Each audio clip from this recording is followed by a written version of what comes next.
considering he's already vaporized 2 other people, maybe we talk this one out. From a new state.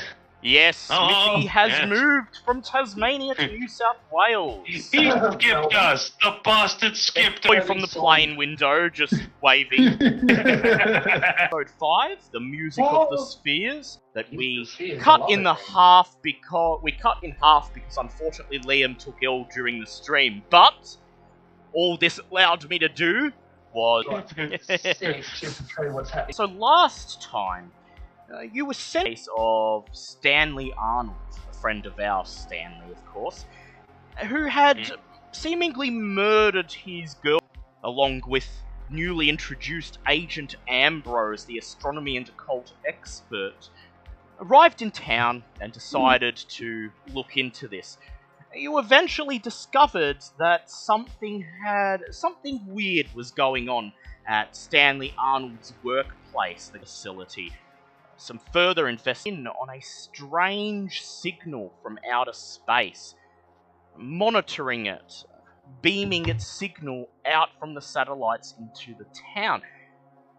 Deciding not to work with the head of the project, the rather shady Dr. Neil, and instead learned that the Corden equations, which you encountered on your very first night at the opera, you then decided to investigate a strange sphere-like alien object, and upon returning to the motel to investigate this object, you managed to find a way to Aldrich Tome in far-flung space that dooms worlds. And, according to the message Ray, may have something to do with drawing this entity closer and closer to Earth. And so, 2 in the morning, and while H.G. King, Vince, and Stanley are busy making sense of their findings, Gross is at the end of the main street, away from the motel, a short walk away, a couple of city blocks that Agent Ambrose made, power lines above, and the grasshoppers and cicadas that still gather on the sides of the road, even at this early hour. Agent Ambrose, Agent Harkin, informing him of the group's findings that night. Agent Harkin takes a deep breath. Done well indeed, Agent Lamond. We were able to confirm that the equations were past EIA, and we've managed to link him, so consider this confirmation that whatever is happening in that town is happening under the auspices of our friends. Force, if you deem it necessary, to pose some danger to you, to exhibit your... I'm going to do my very best not to freak everyone out just yet. Do trust that you'll do the right thing. Click. And the rest. By the time you get back, everyone could couch round in front of the motel door. Hours shower check. That is a 45, so that is also... that is a foul. Stanley and Vince, you're all jerked from the fit awakenedness as you look around. The glass shake, start to rattle, move. Hell room. What are your... Time to take me at last. I knew too much. Well, I'm not asleep. Yeah. Never mind. You're gonna be jerked awake in a moment. At the moment, your exchange as a mug falls off, scattering everywhere. And Beverages, what the hell is going on? checks to take cover. And Oh, shit. I was going to say, at some point you need to tell me about this what actually happened officially in Egypt. But Plus half my deck, so... this time we went, oh yeah, you have to make a dodge. H.G. King leaps up off the couch. Stanley, you leap off the left to right, searching for cover. Agent Ambrose, H.G. King, and Vince manage to scramble into the bathroom tub. Stanley click as fast as it should, and by the intensity, furniture begins to draws. The earthquake, it subsides suddenly. Stanley, you take 1 point of damage as you are buffeted by pieces of furniture, books, cups, the bathroom. Ow. You emerge from your chunks of the roof having a dozen cups and plates broken, shards of glass lying over the tiles. But it appears for now you are Different. Window to see if that is a debris to the window. Car park. One of them on its side. You notice the windows of all of the... You could see a number of people down, panicked from the earthquake that just happened. As you watch, an ambulance speeds past the motel, its sirens on full blare. Oh. King. To the window, standing in chaos. Then you look, and your heart sinks as you notice the carpet of insects still gathered of them at all. And I'd like That is a 24, so that's a pass. that Where's an aerosol cannon? somehow miraculous. It is just before night That's our alarm for the day. from this point. As you are in the middle of an ongoing investigation, you could perhaps take a look through the town, try to survey the full extent of the apartment, which you didn't get a chance to do the previous day. Remember, he did say he had some materials still safe and sound after told by Jenny Hopper the audio recordings that Doctor visit the great... Stanley and Kin should look around town. Alright. Well, look, it's my duty, Agent Ambrose. Alright, well make sure you got the camera recorded at all times. You never know what will be found. He nods and fiddles with some levers on the side of the camera, brings the viewfinder up to his face, and then nods and he says, "Alright, let's go." Grab the doorknob of the motel and pull it open, stepping out into the chaos outside. As soon as you see people scream, distant silence under that. The incessant and other insects just staring at you. The main street appears to have been hit hardest by the quake. A large portion of the road has been torn up. You notice a four-door sedan has smashed into a street light next to it, apparently trying to swerve away to avoid the obstructed light post as it bends over, nearly touching the ground. Occasionally... Certainly hope they got good insurance. Vince just... Occasionally you could see people running they can. The shop fronts that dot the street, the shop fronts that line the street are nearly destroyed, the windows shattered, merchandise stores. Is there anything Cracks in the ground and see how deep they go. where it looks like if the roll of it in the middle of the street? Make a natural world check, please. Oh shit, yeah, I do. That is a 26, which is a pass. Hey. Woo! Vince whistles as he comes up beside you, pointing his camera at the thing on the sidewalk, and use it as a... Can't actually feel the bottom.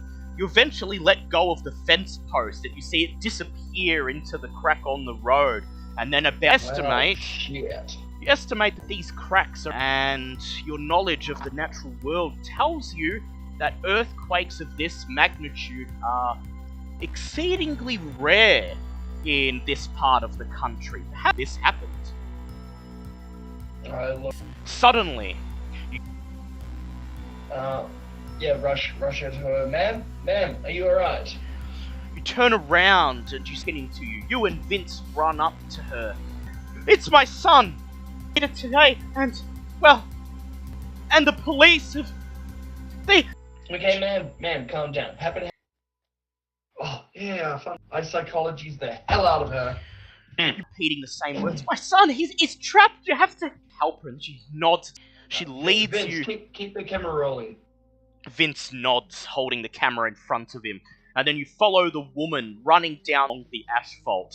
The woman turns to the right, darting behind a cracked brick wall at the side of a building, and you follow her and investigating the... Oh no. You lose 1d3.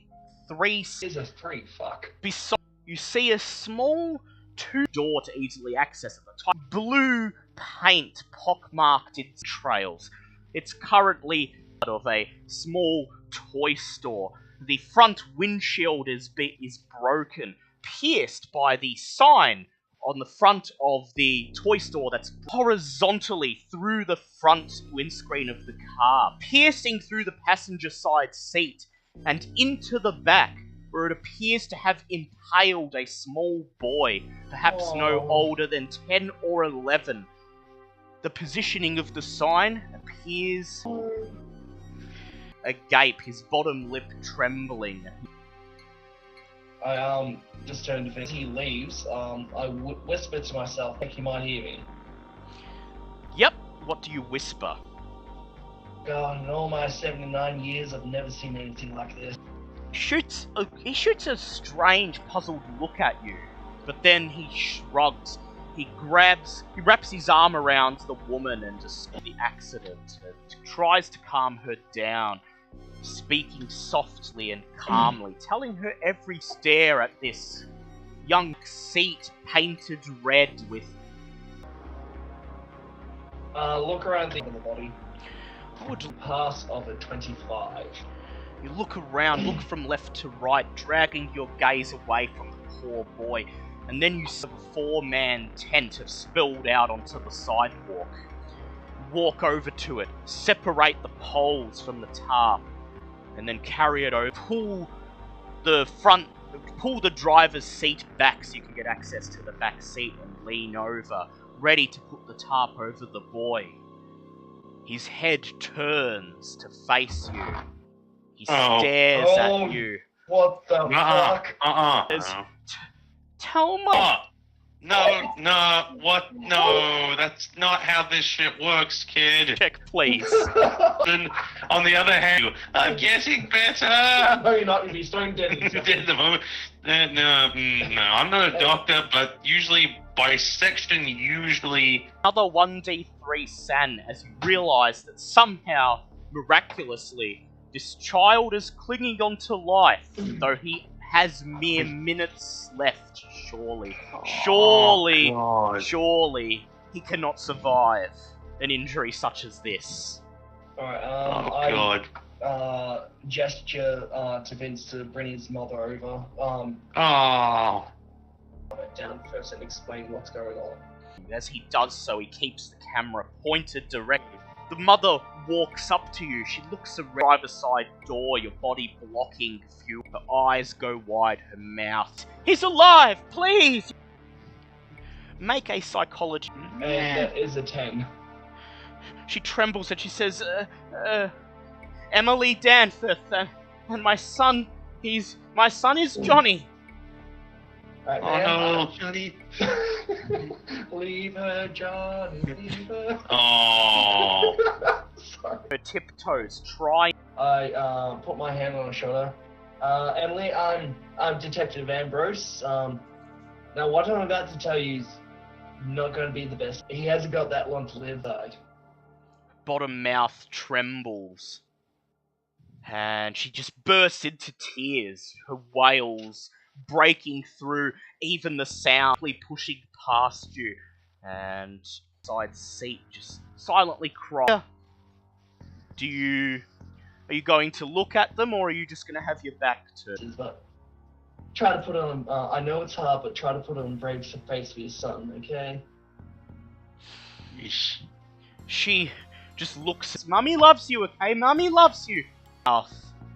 His mouth agape. He makes a strange, half gasping for breath, half crying sound, perhaps struggling. Hey, Mummy, are we still having the party later? Oh, Jesus, man, what the fuck is this? Emily, just all your friends are gonna blow out the facsimile of a smile. I just have to think, which Pokemon I'm gonna pick. And then he makes an awful death rattle, his voice breath. Oh my god! Wails, her sobbing growing louder and louder, stirring even Ambrose's hardened heart. And then suddenly, Oh no. sirens piercing the silence around you. She steps, looks at you, Agent Ambrose. I would like you to make a hard spot hidden check, please. To the bottom left of her eye sockets, as she notices your sidearm in its holster, just visible under the hem of your coat. Oh no. What do you do? Clicked onto the holster. And... hey, that's a 2. Oh. The handle of the barrel. You unflip the leather flap on your holster and lift the gun out just enough to ensure that click it into the on position. Emily does not seem to have noticed that you have opened the flap on your... backwards, but, are you okay? Still with my hand on the, still with my finger on the safety, ready to flick. Move. You take another step away. You call out to her again. Vince says, "Ma'am, you okay there?" She looks up at you, and then her eyes... I can't. I need to take as many as I can. This is their fault. The music of the spheres. I can hear it. Okay. We used to get the spheres. Oh god, did we do this? We didn't do this, did we? No, we didn't. You don't know. Vince nods, and he drops the camera to the floor, and then he leaps for the woman. I'm gonna roll his strength. Oh no. Okay, he's gonna try to... Okay.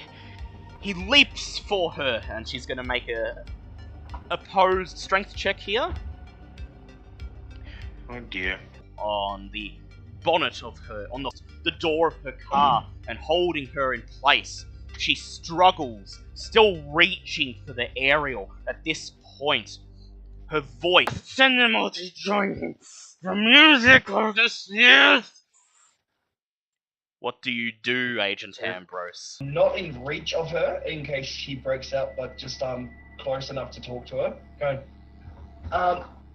listen, who are you talking about? You may make it with advantage, because you did pass all your psychology checks before.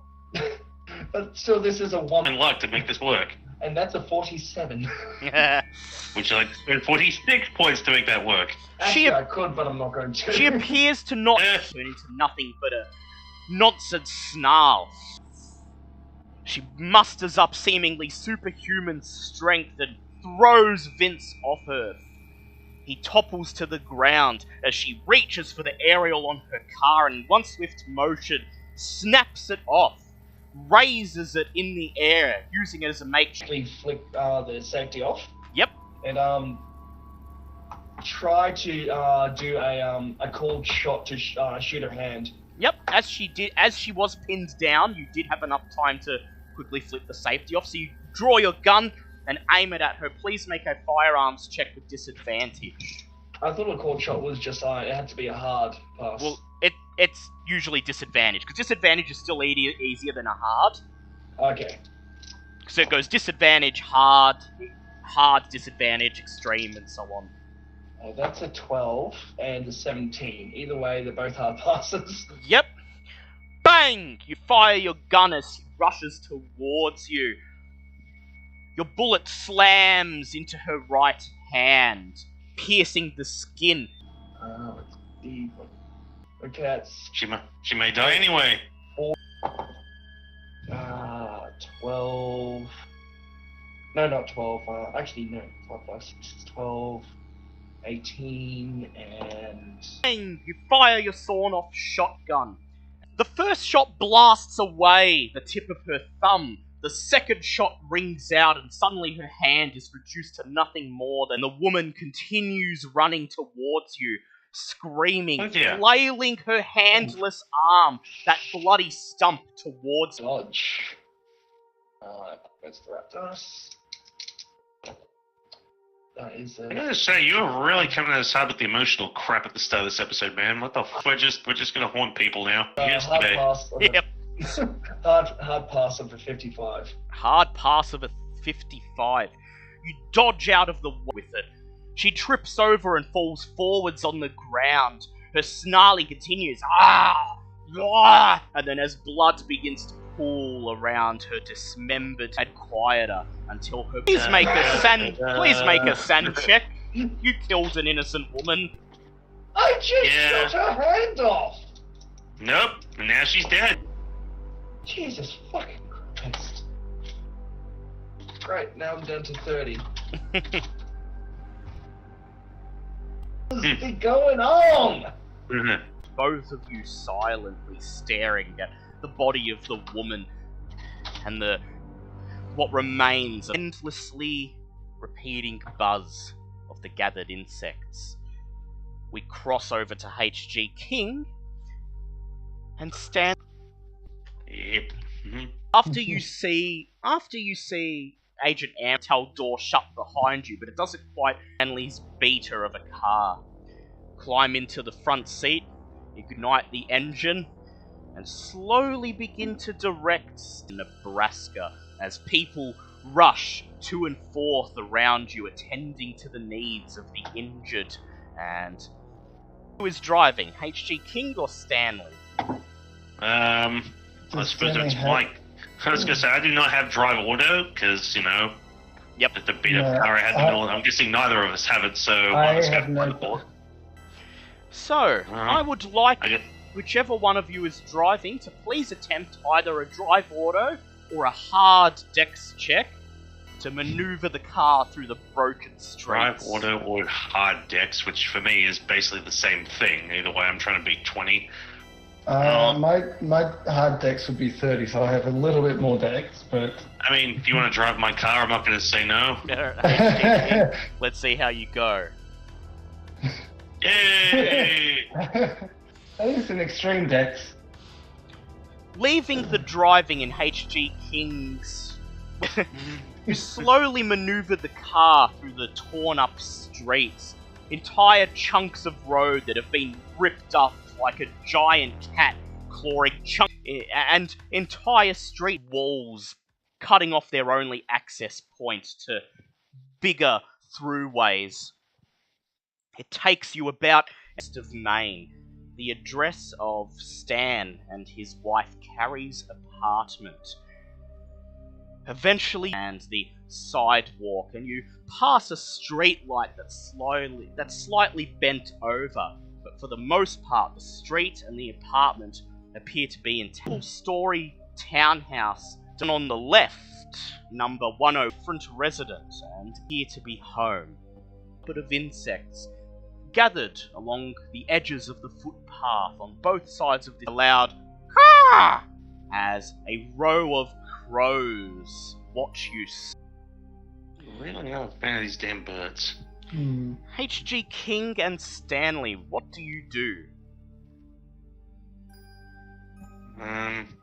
We could either go into the apartment or maybe talk to the neighbors about if they've seen anything. It's up to you. Yeah, do they look a bit like... What is they sort of... After, because obviously it had the earthquake, are they sort of looking frazzled? Are they looking... The blinds appear to be drawn, and you can't see or hear any signs of life from inside the house, across the front door.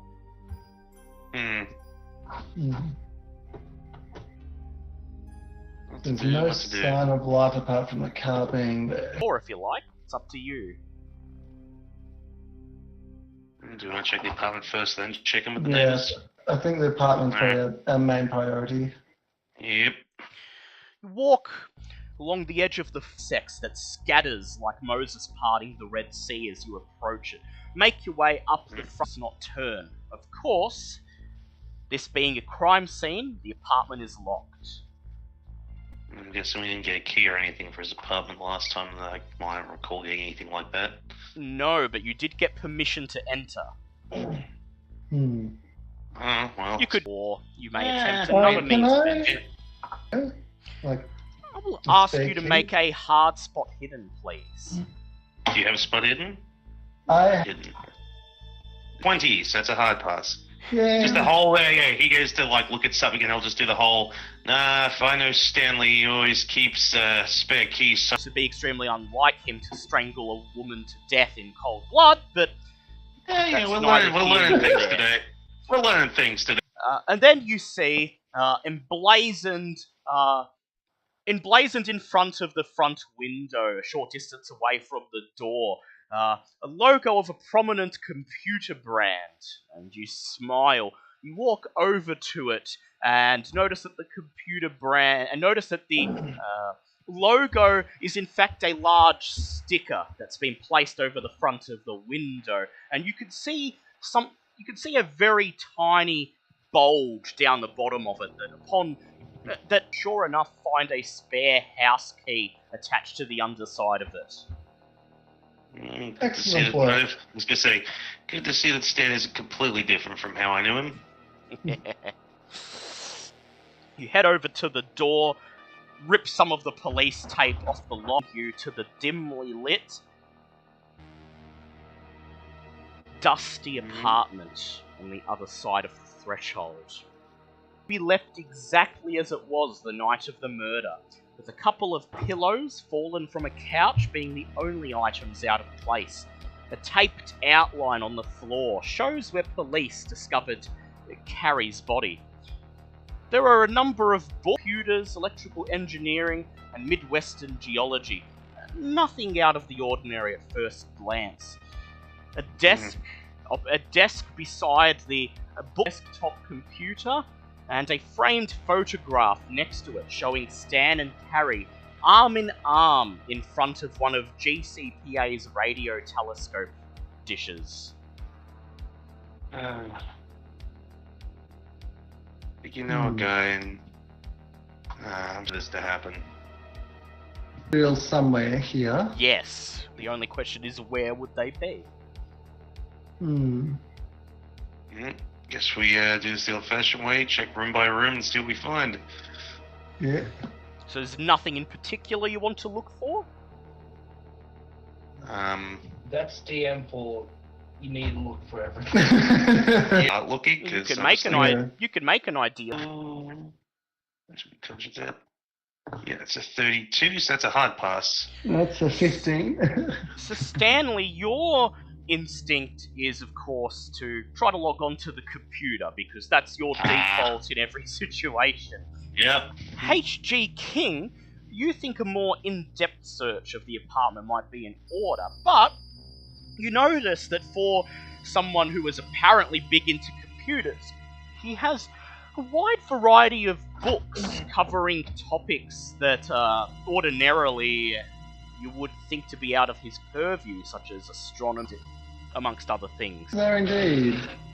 Well, I guess I'll hear. Check, or an anthropology check, whichever. Well, Stanley, make a computer use check.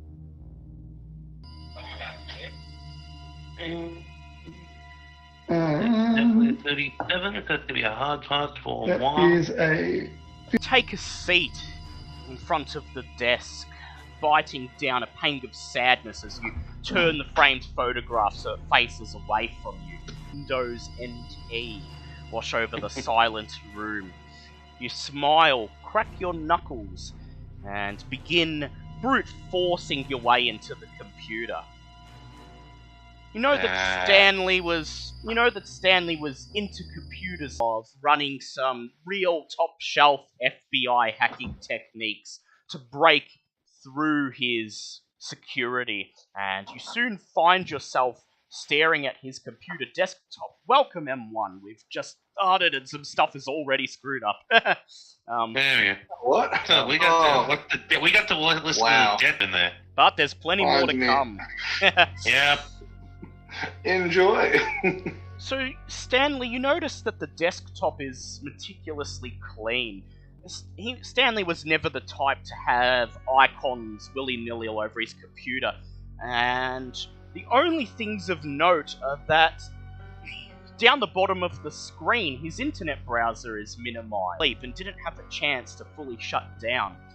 And so you navigate the cursor over to it and click, bringing the browser up onto the screen.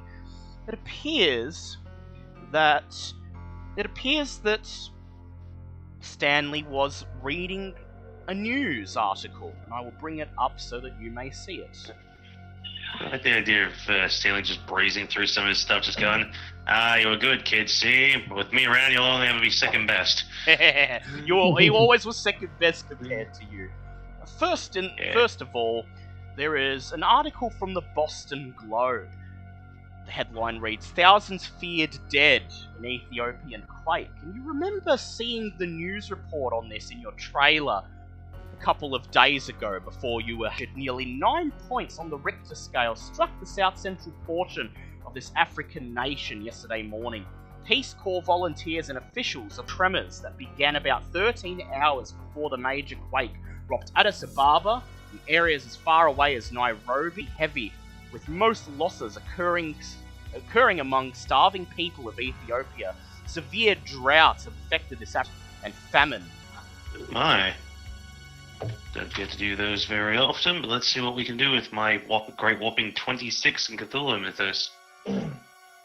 That's a big in the news in recent... You didn't think it held any significance then, but knowing what has happened here in Hayden, Nebraska of late, that you've trawled over your months of retirement, some of the conspiracy articles that you've seeded onto the internet through your Pete's Truth whispered amongst some very secretive occult circles that Ethiopia is near the site of wrote the Necronomicon.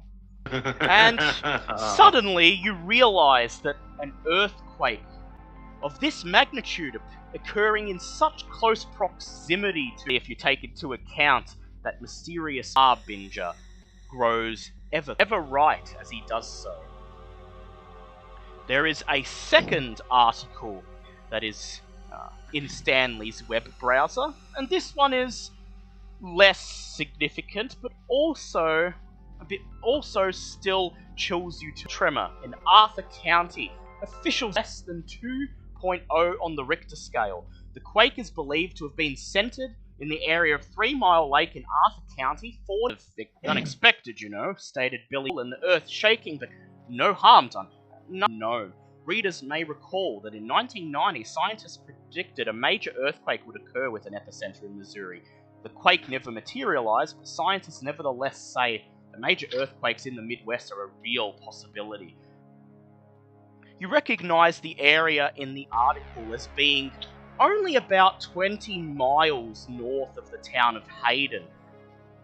On the other side was not the first to have occurred in this area, but definitely the first to cause widespread damage, and aware that something was going on, as your mind's earthquake was a warning shot. God, these last two have just been warning shots. They're just warming up for the main event. That is that is just a pass. Pass by 1. That will be a loss of 1d3 HG King hour, but you eventually pile them all up in the lounge room, scatter them across the coffee table, and you notice that although they appear to be arranged detailing the customs and history of a remote African tribe known as the Azandi, but strangely, it's been wedged in between 2 astronomy books. You wouldn't have noticed this at first, but a full catalogue not in the right place. And so you start to flip through it, and as you do, you notice 5 or 6 of them, and in their place, they have put a small scrap of paper, folded it up into the middle of the booked pages, meaning that you unfold the piece of paper, and you find the following excerpt of a very ancient English check to attempt to make sense of the arcane handwriting on the paper. You bring it over using those to dice again. Solid. You bring it over to Stanley, and he sort of just looks over your shoulder as you both.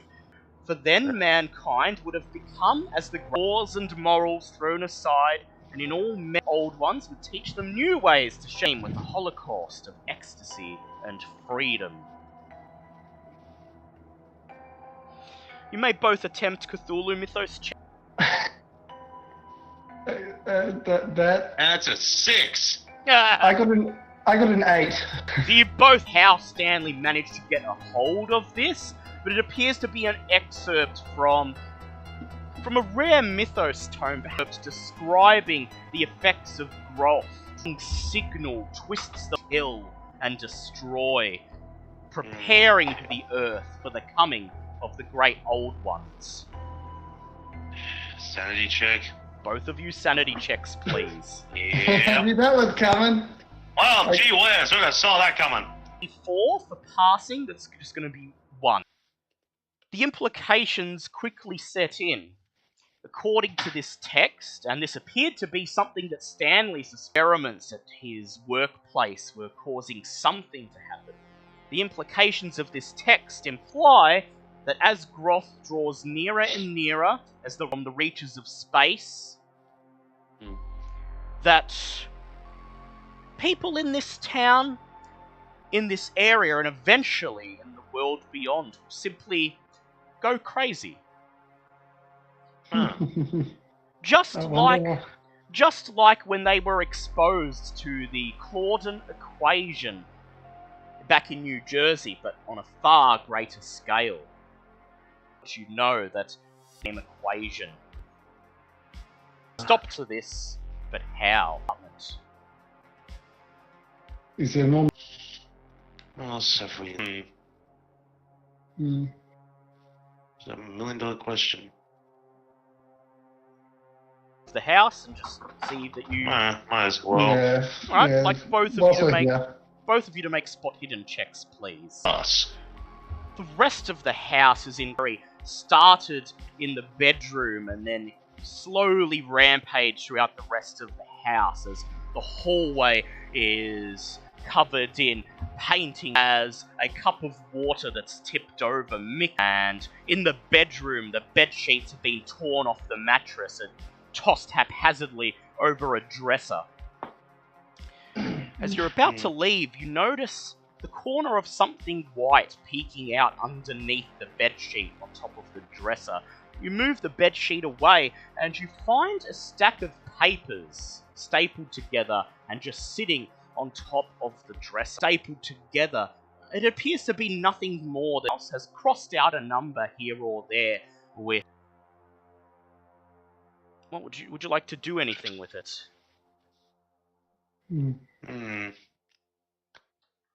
Say I'll have to. Can we check it over to see what the numbers mean? You Or... can try a hard intelligence check, unless you have astronomy. I don't believe you do. No. No, I do not. I don't believe that was one of mine. I'll give it a go. The numbers, what do they mean?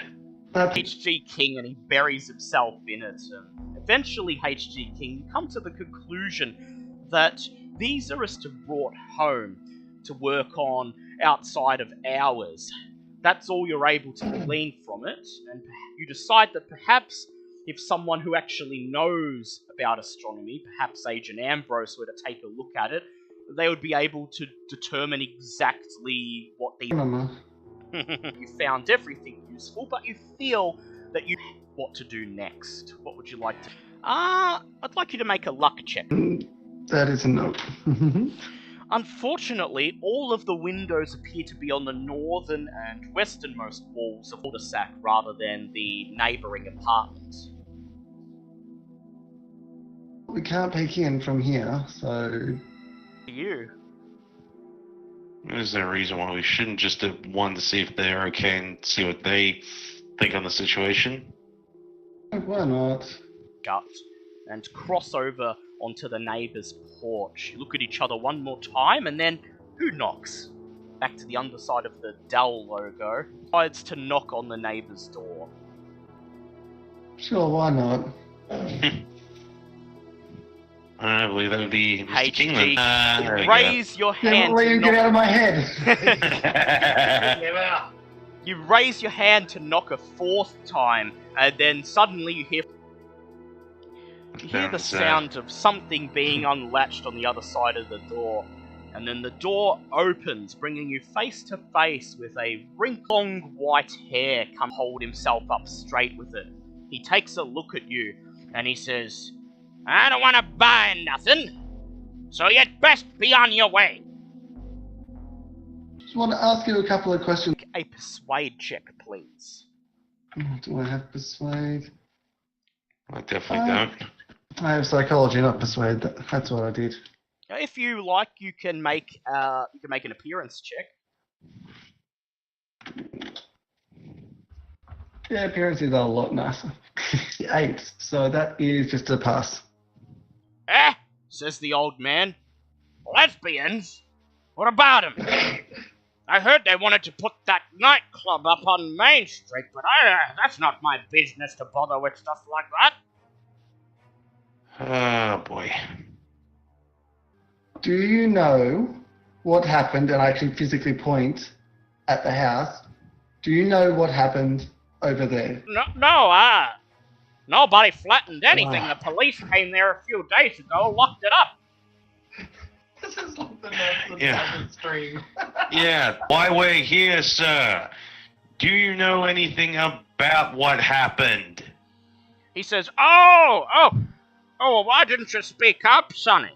He takes a step forward and he says, well, that's where Stan and Carrie lived. They never argued and they were quiet. And I heard them all till I saw the police coming in and out of that apartment later that night.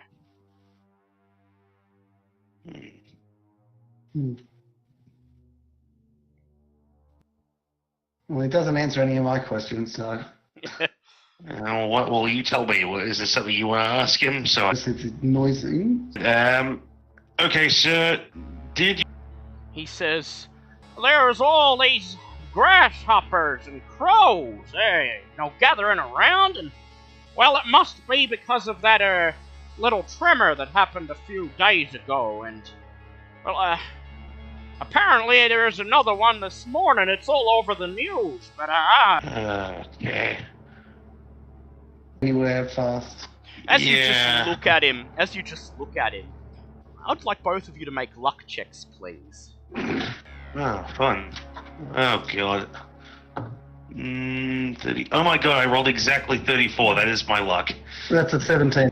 Oh, wait, yes, I remembered something else about that night. Well, I heard the shouting was about Stan's car or fender or something, but I saw the car parked. What? He says, yeah, well, I used to be quite the petrol head back in my youth, and it was me who helped Stan fix that. Why Carrie would tell Stan that she damaged it, and I don't know why Stan wouldn't just go out and check, No room in the police station pounded there, I hear. He says, thinking about it, I just don't understand. There was nothing wrong with that car. It's almost like they were just fixing to find it. It definitely sounds like something we might want to have to look into. If the car was never damaged, then whatever happened is clearly a fabrication. His hand, and he says, just next time speak up a little bit. And then he turns around and shuffles back into his house, slamming the door shut behind him. Pulling teeth with that one. It definitely was. And so, as you step off the... Okie dokie. The 25, and I got a... We did. H.G. King, as you walk, you notice that the sirens in the distance that you've been hearing all morning seem to have subsided, but the buzzing of the... As you slowly walk, as the insects begin to gather around you as you make your way down the footpath, the buzzing grows whistling, screaming directly in. Your heart leaps, and then a second more, until suddenly the buzzing becomes so loud that even Stanley can hear it, and the insects begin to physically swarm around you, H.G. King. Hear another noise. Oh, good, the birds. And you notice, and you that's too big. entire flock correction. You notice that Really odd for these two species. Get the car, get the... You get to go first and try to shoot some of the birds and try to scare them off. You may make a firearms check. Or just draw all of them to me then. Oh, no. Come on. God damn it. No, well, alright, do I have to roll? You could just see what... You don't need a firearms check to do that. You could just fire a shot in the air. Okay, well, I'll just... You point your gun in the air and fire it. The gunshot to their wings, and then they all in unison go "Arrgh!" and begin dive bombing towards the two of you. Ah, shit. Yours with disadvantage because you are being. That's a 6. That is a 61%. Okay, Stanley, you see the birds of them. You see black feathers long enough that you're able to towards your car. Moment. Feel your mouth. Swarms of grasshoppers continue to... You duck just the insects off. You begin to run down the street. This is insane. Disadvantage. Again? Otherwise, you may attempt to fire your guns at the birds again and hopefully hit a couple of them. And the birds doing that doesn't really seem to be... I mean, we got 1 or 2 of them, but overall we're just kind of... Insects? Yeah. you can push that. You can push that. Okay. I rolled a 9. Stanley... Attacked by a flock of holding your hands above your heads and you reach the car and Zin HG kicks off him. Thump, thump, thump, thump, thump, thump, slamming the circular indentations, cracks, and spots of blood as they fly headfirst by the impacts. What the fuck is going on in this stupid town? King? Oh, you're trying to fight bugs, aren't you? Yep. I'm fighting the bugs. What is my... With the sound of buzzing inside of his eyes and mouth, pulling them out of the nostrils of his clothes and toss them through. As he does so, you continue to hear thump, thump, thump, thump, thump as yet more swoop to their dead king. You manage to pull enough of the insects off your body that they're no longer swarming you. You take a moment to open the passenger side door and you just brush them all out. The buzzing grows louder and louder as the insect swarm moving towards your car like a pool of black goo. You pull the passenger door shut and you... HG King. Damn. Go dex check. Lady of acceleration, don't fail me now. This episode, because... Wouldn't want it to break down in a situation like this. Quickly turn the key. The engine roars to life. Road and speeds towards your car. Okay, he's gone. Hmm?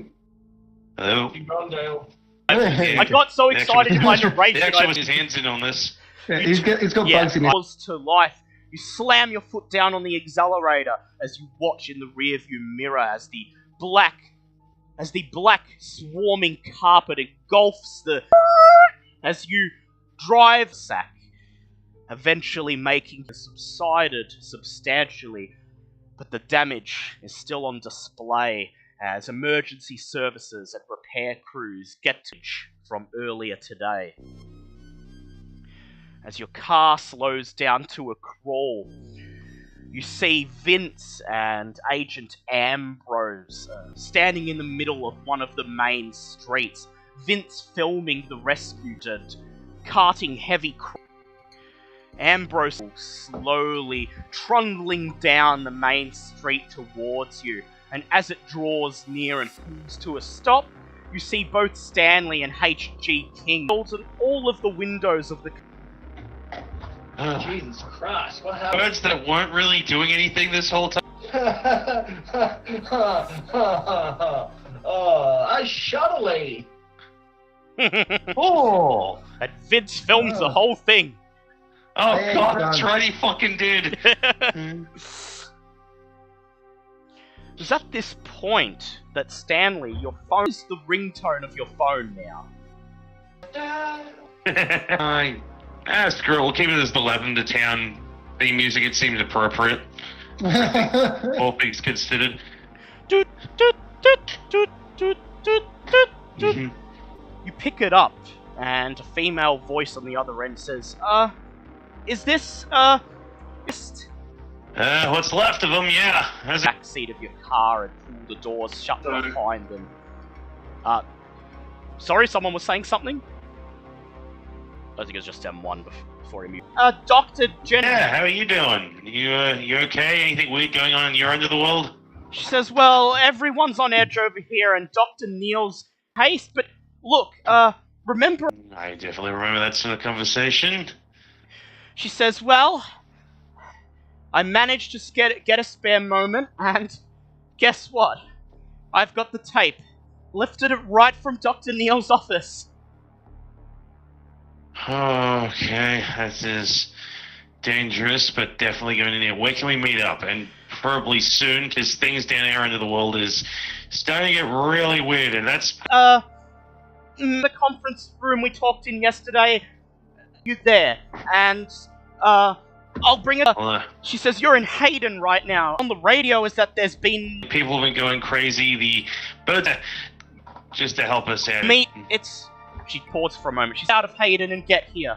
She says, I'll see you soon. Beep, as she hangs up the phone. Guess what? Saddle up, boys. We're heading back. Very well. Everyone's in the car. Would Hayden be better at driving? Yes. You can share the fun stories of your day, and everyone can have a great time. Vince, as you fiddle with your camera, ensuring that the footage you recorded over the last few days is still on the tape, HG King leans over the driver's side seat and he says, would you be interested in swapping, good sir?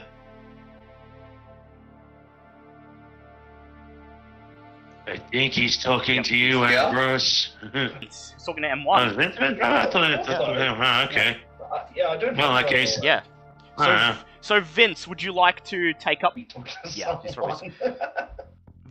and then Hayden and to the cruciform array.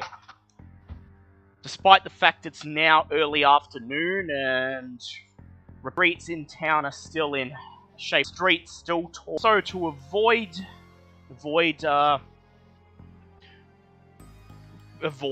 ending up tipping your car over in a crack or a pothole and still making progress out of the city, I would like... let's drive! Woohoo! It's scary, isn't it? Yeah. Maneuvers the car so you feel the main road leading out of Hayden, and you'll soon be on your... You begin to drive blocked off as you draw nearer, a state troop commanding you to stop.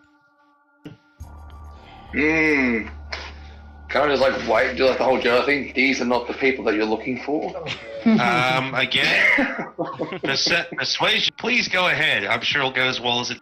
You can your car at speed. We know if they're working with... Rocks the town, and I'll press the brake and go find what's going on. You slow down the car and bring you the cars and barricades, and as he approaches... Okay. Why look, check that? Oh no. You could push it if you like. No, that was... No, I... The state trooper drawn as he notices the black feathers sticking... Yeah, that'll do it. He's driver's side window and he says, thanks for stopping, folks. Well, as you can see, we've closed access to and from Hayden. Earthquake, please. With Mr. I think authority will be required here, actually. I don't. There's only so much that. Yeah, well, I mean, we have actually, I don't have FBI, so I can't help with that. Yeah, but you know the right words and the right things to say. I do not, and I definitely don't have fast talk or law. It's gonna be Agent Ambrose. I was gonna say, doesn't HG King still have his badge from the... He does. And bring HULs in? Well, if Do you really want this right? If HG King shows his badge, then I'll let you get advantage on any talking check you do. Yes, with what's been going on lately, we've got we've been given a hint that might help us solve what the problem is. But this ain't the time for solving crimes. We got people in trouble. We need to get the ambulances and the rescue crews in. We can't afford any disruption on the road. He looks over at Vince. He says, I can't help but notice you've taken some damage to your car. Looks like you've been in quite a rush there. Can I use a fast talk? Plus, we're in a rush. If you've been what we've been... Make a fast talk check. Oh. You get to roll again because it's with it. Well, we're going to prison. So is that a fail or a... That's a 54. 56, Right? alright. You pushed with advantage. So you do get to roll a fourth. Alright. Okay. I don't think I can afford to spend any luck, can I? I don't think you can, sadly. I don't think you have enough, unfortunately. Well, nice knowing us. I'll step. Unless it's a journalist of mine. Yep, you do. Shut. Larkin's number. If there's any troubles, give me. Either a persuade or frowning even more, and his hand is on the hilt of his sidearm. Yep. So you're going to be rolling with disadvantage. Yeah. Persuade or a 6. Passes. He looks at your ID, shrugs, and he says, hell, look. He looks over his shoulder and he says, this road's gonna be pretty packed until at least later tonight, and, well, I would, hate to have to write you up for a... Yeah, we're just trying to get down to the bottom of what we're looking into. Trying to do the best of what... doing the best for the... You to make, 27. I forgot to count. Roll if you like. We can check it. You pull out a couple $100 bill. And he says, well, he looks down at the... Greatly appreciate it, sir. I'll be notebook and make sure you, North Platte branch. Just writing stuff down just in case. He flashes, and then as some of the other state troopers ahead of you pull apart the barricades, he waves you on. Vince takes hold of the steering wheel. Yeah, I was gonna say, look over to a journalist friend going, okay, from now on, new action man speaks first. You say nothing. I sure as shit can't say old action man, cause... Old action man's dead. Oh yeah, because what I'm saying now is the worst thing you've heard today. Leave me alone. The uneventful. You continue on. About 1:15 in the afternoon, and as you drive, planes go by on both sides. I'd like all of you to make spot hidden checks, please. That's a 1. That is... crit. Because everyone else did. Yeah. Some security quickly shattered. And then you see three large bucks running out of a nearby field onto... You have time to warn the driver. I was still with the oh dear thing, so I thought that would have been more funny. Oh dear! And you point. Vince, you see these three, one of the grassy plains to the side of the car, and if you would like to try and swerve at the last moment, you may make a drive or... The deer's still me. Established that before you drove it into the ground, but thank you. So, yep, you pushed that, and fortunately Stanley's warning is just a little bit too late. You grab the steering wheel. I'm not popping the shit for this. His driving's... Turning it as fast as it will go to the right. The wheels squeal on the asphalt outside. And then there's a loud full take, first of all. Damn it! As you see the deer's body get flung forwards further down the road. The car jerks to the side. I need you to please make...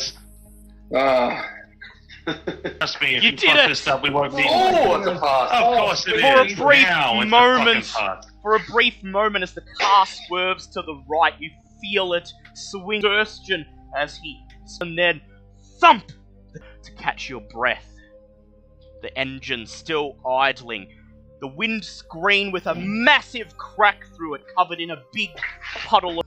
You see the buck you hit lying clearly on the verge of death.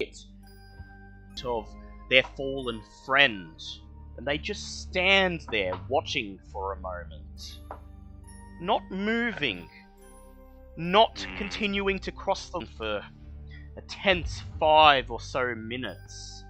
Then, in unison, both bucks turn their heads towards your car, bearing their... Bang bang baby. What would you like to do? Oh shit! This is like Zootopia gone wild. No, this is more like just imminent demise coming towards us. You could try to drive away from... You could try to drive past them. Just That the would car risk... There's a pretty reasonable risk that they'll butt the car and ram them. You can try... Or as he is. Hey, we in the still need the car fucking still. car. We still need the fucking car. Well, they're gonna attack us. Go ahead and make Just a pass on a 50. a minimum damage. Right, The so one- Link out of the window and fire your sawn-off shotgun. You see a tiny bit of buckshot scrape the side of one of the deer's necks. However, all it seems to do is make him angrier. The Yeah. deer raises his head, his nostrils pelt towards your vehicle. Let's try and take a shot. Okay, go ahead. It's a 1. Oh! You fuckers! Hey. You stupid sons of bitches aren't wrecking my fucking car any more than it already is, thanks to the city. Okay, roll. Oh, Oh. Oh, nice. Okay, D10, please work for me here. Oh shit, that's an...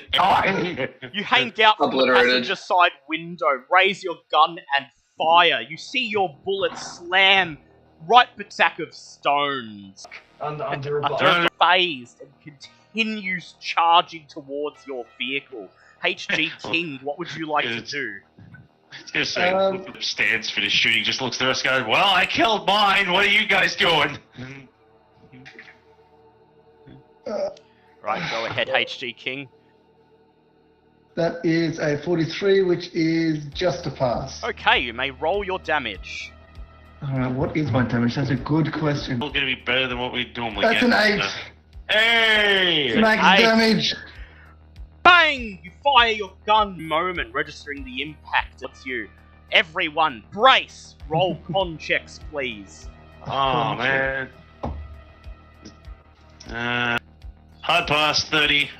Marty. That Okay. is a- Knees and raise your arms over your horns, piercing through the drive, rams into it at full speed. 1 point of damage as the tip also skewering him like a sish Why? The deadly poke of Zorro! fully through the driver's side window, grunting and groaning in pain as it thrashes its antlers from side with them. Blindly Ignoring me to death. Can I... make a con check to see if you can... Well, You grit your teeth and wince through the pain, clutching a hand to your chest, and then you reach for your sidearm on your belt, raise it and fire. Make a firearms check with advantage. no. You Damn may- it. you may- Alright, you let's try it again. You do get an advantage, you get to roll a second time. 23, that's a hit. Beautiful. Raise your damage. You. Guy popping it like a balloon and spraying you and everyone in the back seat with blood and head hangs limp over the top of the driver's side door. You take a moment, hearing a loud thump as it drops. Go ahead, everyone, and make a luck check, please. Okay. Luck. I love luck. oh, pass, 26. Oh, that's a 25. Alright, that's fine. That's I give up. pass. I think we are. Has just taken. You're half expected to see a plume of steam rise from beneath the hood, but the car appears to be fine. The engine continues idling, and you are ready to drive on. Get out of here before more animals decide to go loco on us. That would be nice, yes. Exactly. So, go ahead and roll a drive auto check, please, Vince, to see if you can get the rest of the way to the cruciform array. Just stop. What the hell's up with dice pot today? Hey, You know what? Fuck this. Fuck That's it. it. The car damn it. continues on down the highway for about 5 more minutes, when suddenly it stops with a pillar of smoke begins to seep out from underneath the crumpled bonnet. My baby. You have 2 options from here: continue on foot or try to fix. Go on. Actually, Oh. Yeah. Spot the problem, and if we know how. Bill. Well, there's 6. Yep. And there's your problem, Chief. A couple of animals kept trying to hit your car. We at Dungeons & Dragons like to have fun here. We do. Yeah. We do. Wait, fun? Who? Even when we're failing horribly, it's still a good time. Should probably actually roll for that fucking McCagle check. Yeah, go ahead. Holy shit! God, what the hell is this? Wincing, Is my- prepare Hoth as steam and smoke fill your look. You breathe a sigh of relief. Minimal. Being rammed by multiple birds and deers. Smoke one. It's I an was gonna easy say, fix. What can I say? They may not look fancy, but when I get a car, I make sure it lasts. You perform the necessary repairs, which doesn't take you long, about 15 minutes, and then engine Please, roar please to life don't fuck again. this one up. Can only do this so many times. Please don't mess it up. You climb back into the car, and then Dirt Road leading to the cruciform array. You turn down the road, and once again come to the small car park. Breathes a sigh of relief that he managed to make it here without the trek down the dirt trail to your sight of the satellite dishes beginning to pop up over the horizon. The 20 or 30 white concrete radio telescope array, and serves as the observation post and laboratory and headquarters for the scientists. You waste no time past doors, and you find the same 40-something receptionist that you saw yesterday. Have another appointment? Yes. We're here for an appointment with Dr. Hopper. Yes. Dr. Hopper. She types something on the computer in front of her, and then and right now it is, and she simply smiles at you. You make your way up an area filled with wide open spaces with bookshelves and luxurious-looking sofas. Climb up to the 2nd floor and begin making your way down the corridor, passing the computer lab that Stanley snuck into yesterday. The head of the staircase leading up to the 3rd floor of the long oak table crossed. And she said, as you enter, that I'm not at my station. Where the antler went in. Her eyes go wide and she says, "Are you okay? You're bleeding everywhere." So this just seems like the natural way. Bugs and the birds. I may look crazy, but I don't lie. She frowns. Yes, H.G. King? I just take Vince aside and try to do some more. You take him aside and you just go shh, shh, shh, as you start to patch up his wound. Jenny frowns as Ambrose says, "If I recall..." Yeah, seems to be a ongoing trend around here.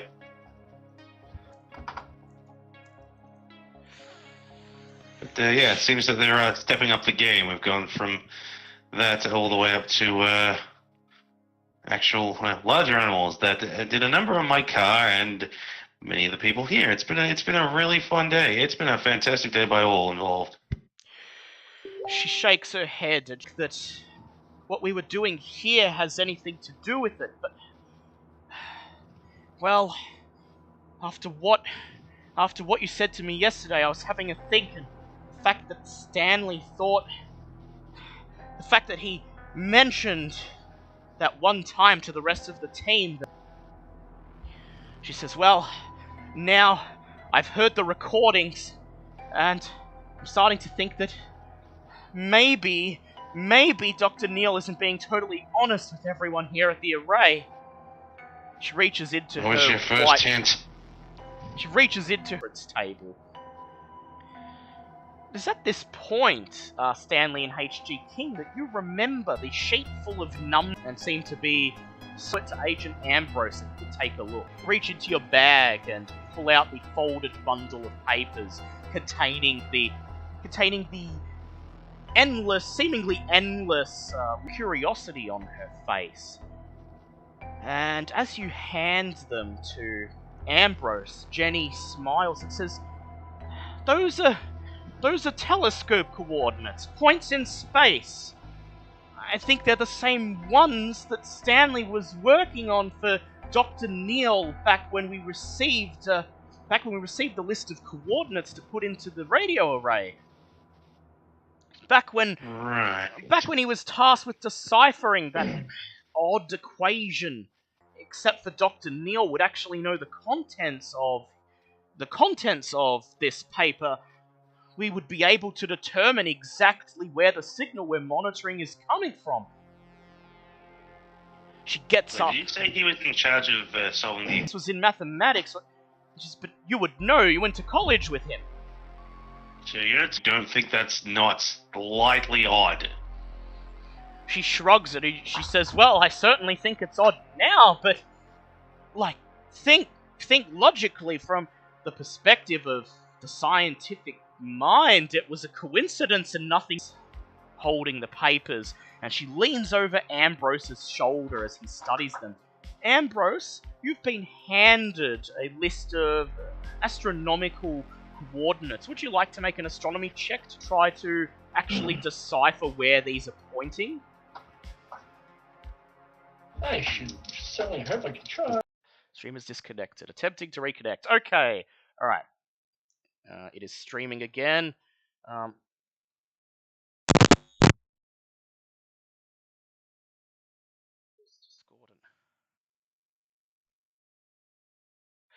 Okay, I don't know what was going on there, but yeah, my internet dropped out for a few seconds. Oh, welcome back. Yeah, but I'm back. So, yes, we were just about to have Agent Ambrose perform an astronomy check. Do you want me to start from the beginning, or if you like? So I actually didn't hear any of it because the entire internet cut out for some reason. I'm not sure why. Well, I did roll an 84, so I can either push it, or would you like me to start again? I'll let you roll again because I didn't hear it. So. Alright. Yeah. That's an 80, so I'm gonna have to push it anyway. Alright, go ahead and push it. Yeah. Alright, that is a 35, which is a Paris. So this couple sheets of paper appears to be what, according to Dr. Hopper, is a benign rendition of the Claudin equation, and contained within is a set of coordinates, the set of coordinates that the radio telescope has been honing in on. You flip through the papers, and with Jenny's assistance, you slowly look through the numbers, and you're able to follow Stanley Arnold's process as he slowly narrows down the coordinates, eliminating strings of numbers, adding other numbers together, and eventually comes with the string of coordinates that is being used in the radio telescope right now. And using your knowledge of astronomy, you try to match these coordinates in your head with your rough knowledge of surrounding star systems and radio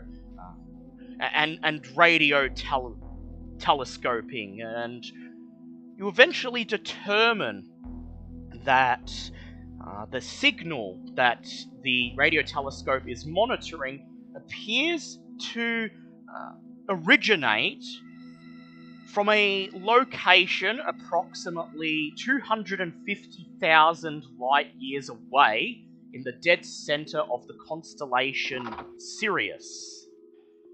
You may make a Cthulhu mythos check. upon Why learning this. so serious? It's a shame I didn't see that, because a smack bang on 30. 30. So that's a pass. It's a the pass. hell kind of Cthulhu mythos do you have? He started with a high okay, yeah. amount because we use Senior, the that's veteran right, rules. senior agent. That makes There you sense. go, buddy. You feel a tinge of fear as you realize that the location of this signal is also said to be the location, at least according to some very specific occult texts, of the court of Azathoth. Oh, well, that's just peachy.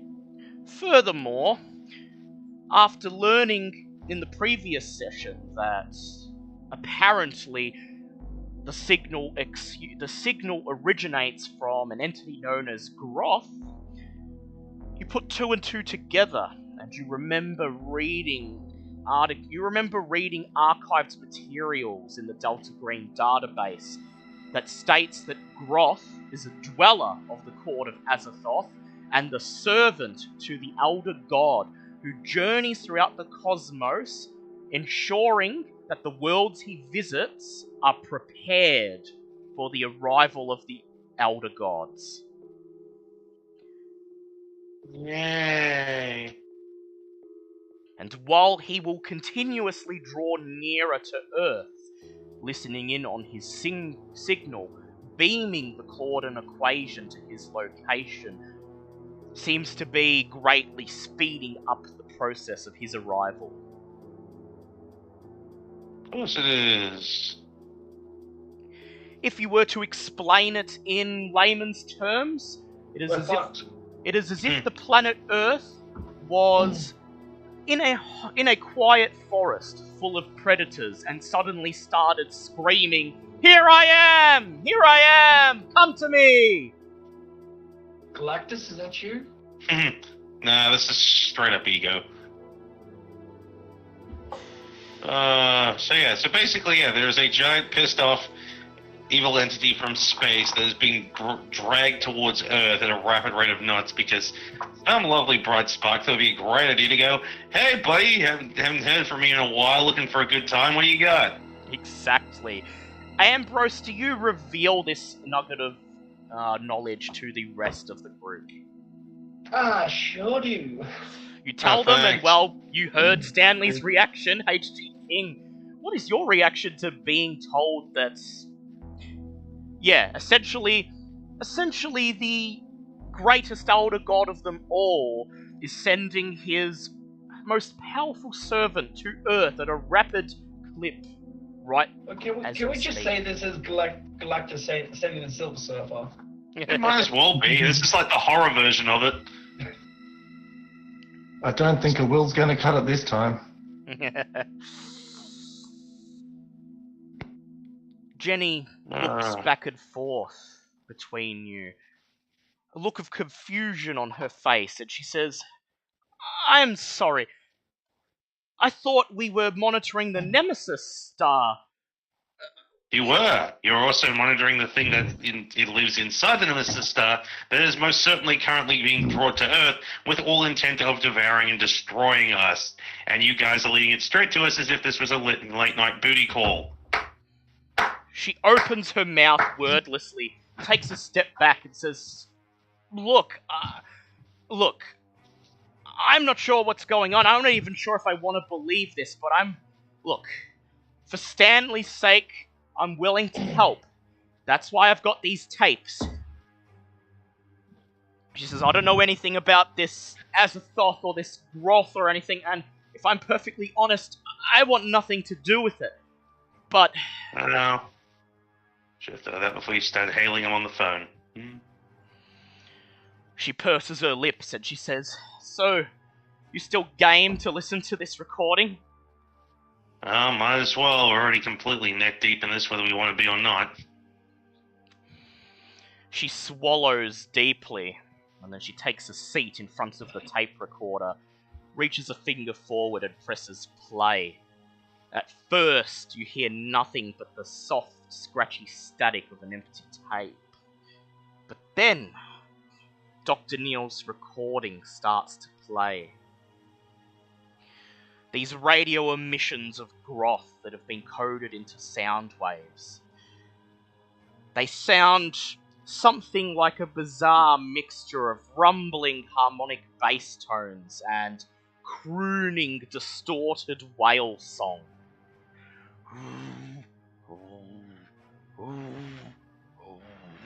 Like a heartbeat from the very cosmos itself, the heartbeat of a star or a planet. This continues on for 10 minutes, 20 minutes, 30 minutes with no change in rhythm, save for the fact that the longer you listen, the more it seems to eat into your mind and shake your very soul. We should probably stop listening to it after a few minutes. I would like whoever wants to shut the tape off to please make a power check. Oh dear. Who wants to start the tape off? As the heartbeat of correct. Ghroth continues ringing out. If no one else is game for it, I'm turning the damn thing off. And that is a 60 exactly, which is a pass for me. You suddenly realise you shouldn't be listening to this, at least not as long as you have been. And you reach over and tap the stop button. You look around. Everyone else is just staring at you, their faces blank. As if they've just come out of a trance. I'd like everyone, except for Stanley, to please make SAN checks.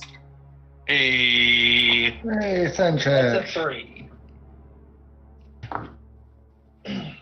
That is a 39, so just a pass. For passing, that is a loss of 1 SAN. For failing, it will be 1d3. Jenny blinks, shakes her head as if she's trying to wake up from a deep sleep, and she says, "There you have it." She says,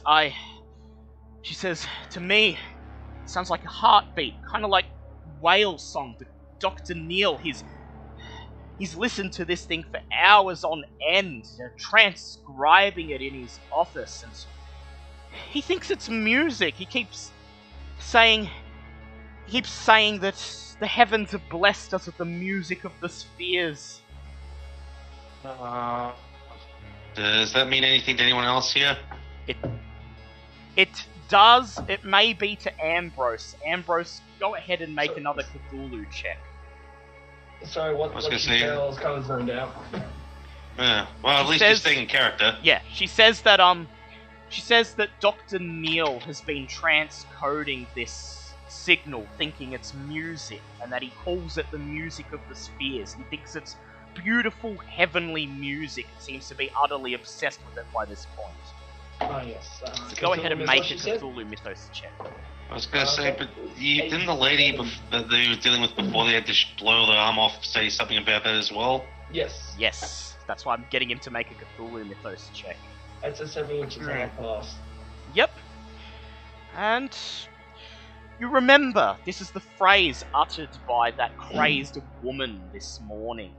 The music of the spheres. It's telling me to do this. The music of the spheres, you suddenly realise, is the song of Ghroth himself. Originally so far away that you needed a radio telescope to hear it. But now, as Ghroth draws closer, it is close enough that its song is starting to be heard by earthbound life. Dogs, deer, insects, crows, and finally, now, regular people. The song is eating into their minds and slowly corrupting their sanity. I'd like you to make a SAN check as you realise the implications of this. That is a 5. You lose another 1 sanity as you realise that as long as Ghroth comes closer, and as long as this radio telescope continues to beckon him, more and more people will hear the music of the spheres. and be driven inevitably insane. We need to turn off this telescope right now. We need to destroy this goddamn thing. But how? Jenny says, you can't just... We don't have anything that... Do you know how big the array is? 30 satellite dishes. It takes up almost a square kilometer or more of space. You can't just blow it up unless you've got access to a military stockpile. There's no off switch? She says, of course there's an off switch, but it's up to Dr. Neil, and he's not going to let anyone turn it off. Right. I think I need to take a second and call in a bit of a favor. She looks at you and she says, a favor? What do you mean? What kind of favor? If things go right, this place will become a giant crater. It dawns on her what you're suggesting, and she says, her mouth drops and she says, but no, there are scientists here. We're just trying to do our jobs. Look, you can either do your job or you can be dead. Now, which one is it, lady? Make a persuade check, please. That is a 15, which is a... Crap, where's my persuade going? Hard pass.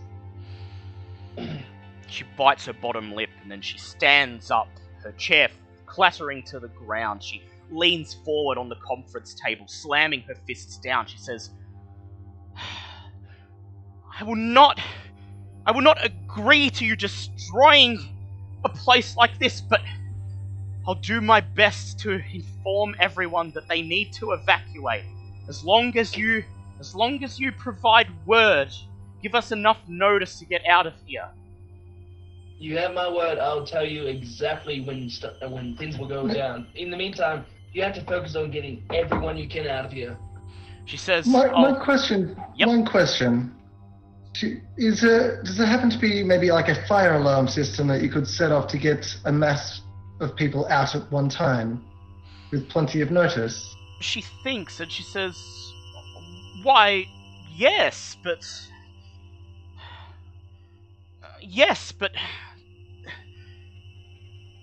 Well, you're not thinking of triggering that, are you? It would get everyone out of here, but you would be drawing emergency personnel from North Platte, and surely that's the last thing you want if you're going to blow this place up. Shit, you got a point there. Well, is there any other alarms that will not set emergency people here that would be able to be spread around to get people out without you having to go and get every individual person? She thinks for a moment. I want you to make a luck check, HG King. And that is a 40, and my luck is currently 46.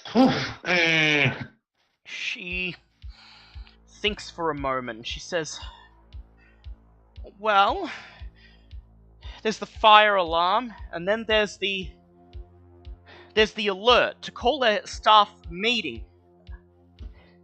If we could set that... Usually it's reserved for Dr. Neil and only for when he needs to announce a major breakthrough, but if we could press that, it would get everyone downstairs to meet in the courtyard, where Dr. Neil is supposed to call the authorities and the press and assemble an impromptu gathering to announce our findings. Well, considering we have a, space horror that's quickly advancing towards Earth, I'd say that counts as a definite finding you'd want to get the staff involved on. She says the problem is that it's in Dr. Neil's office, and... of course it is. She says, I can't think of any way you could get to it unless you waited till tonight, and unless you waited for a lull in the activity and tried to sneak upstairs yourself, or you lured Dr. Neil out, or something like that. She says, hell, most of us are engrossed in our work. We probably wouldn't notice anyone on the 3rd and 4th floors, but Dr. Neil, he has eyes like a hawk, and, well, I'm sort of worried that he might have noticed my absence since you took so long to get here. Yeah, Angry Deer really would prefer to have been on time and not missed that meeting, but, you know, it is how it is. She says, I think if all else fails, then perhaps Agent Ambrose's plan is the best, but there are two ways I can go about this. I could start talking amongst the staff, getting them ready to evacuate, or if you give me ample word, perhaps I could sneak into Dr. Neal's office and trigger the announcement button.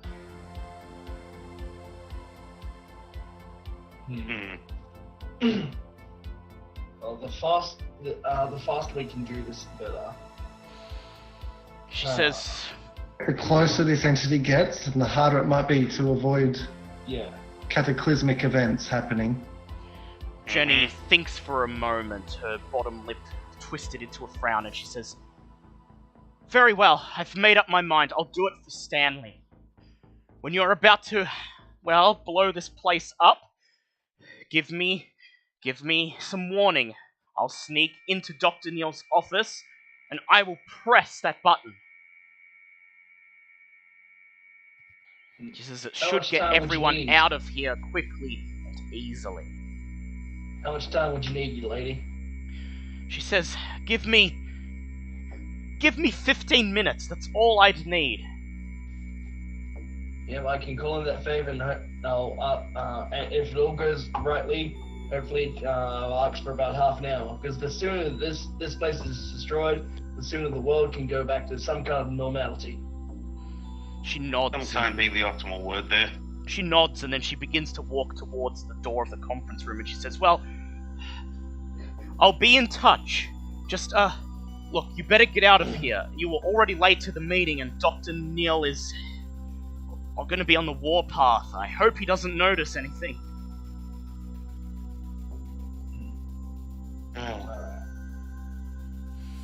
You all stand up. You promise her you'll be in touch. Is there any last questions you would like to ask of her?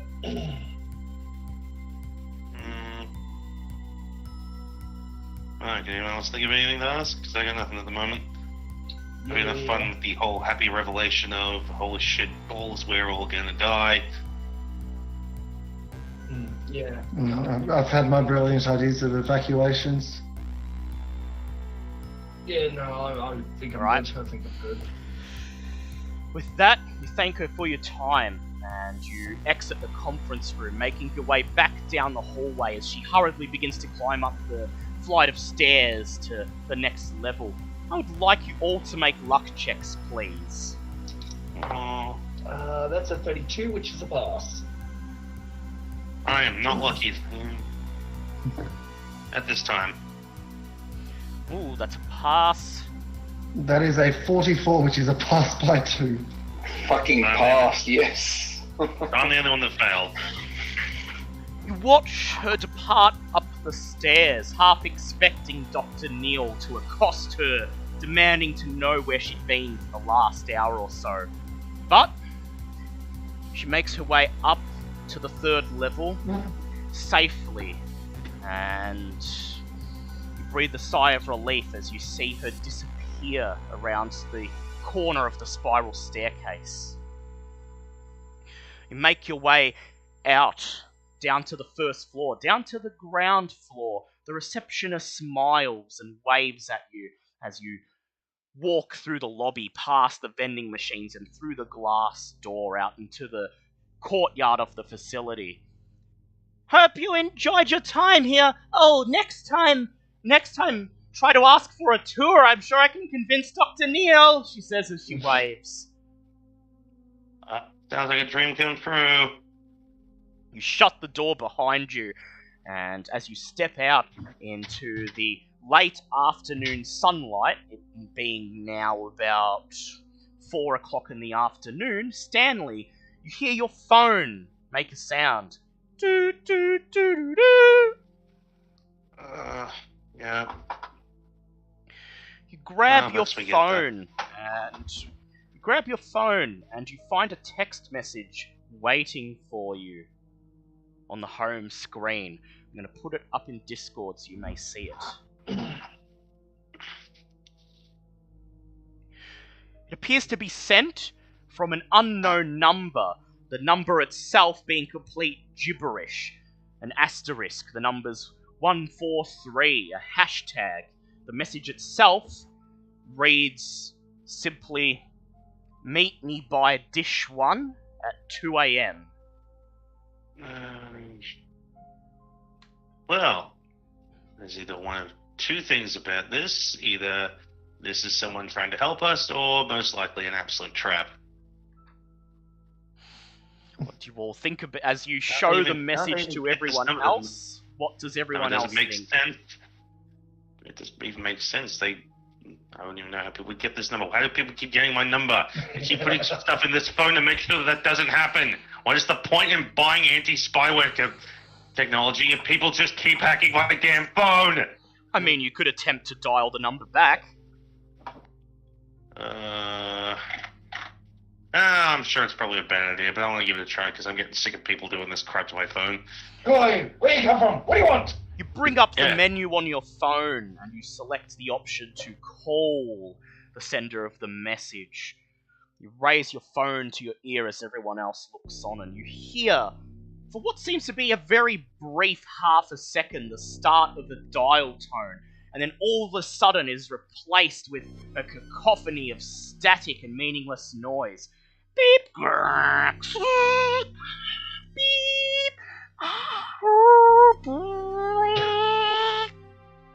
like dialing the internet?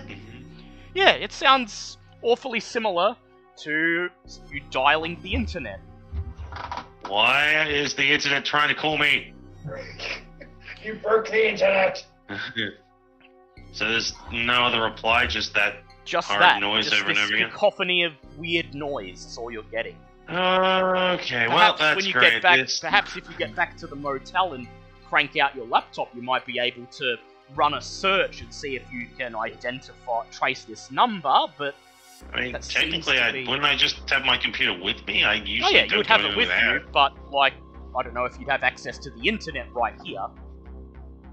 It is damn it. $19.99 after all. You would probably need the phone plug in your motel room. God damn it. Well, looks like this is gonna have to be a mystery for now, peoples. So, what do we think? Random number dials my phone out of absolutely nowhere with messages saying, come to this place at 2 a.m. in the morning, you know? The fun time of night where everything usually goes to complete and utter shit for us. What do we think? So are we outside, or are we? You are Yeah, outside. outside. You're standing in the courtyard of the facility. And are there people around? No, they're all in. They're all in the observation tower, and you know from the last time you were here that they don't start to come out till about 6 p.m., 7 p.m., and when they make their way back to the dormitories. Well, wasn't this location not going to be there at that time?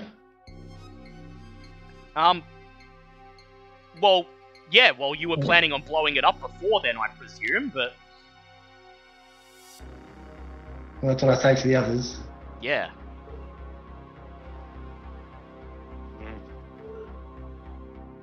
Sorry, what? Alright, so what's the deal? Are we Yeah, what are nuking you this doing? place? Are we seeing what the random number's about, or what's the deal?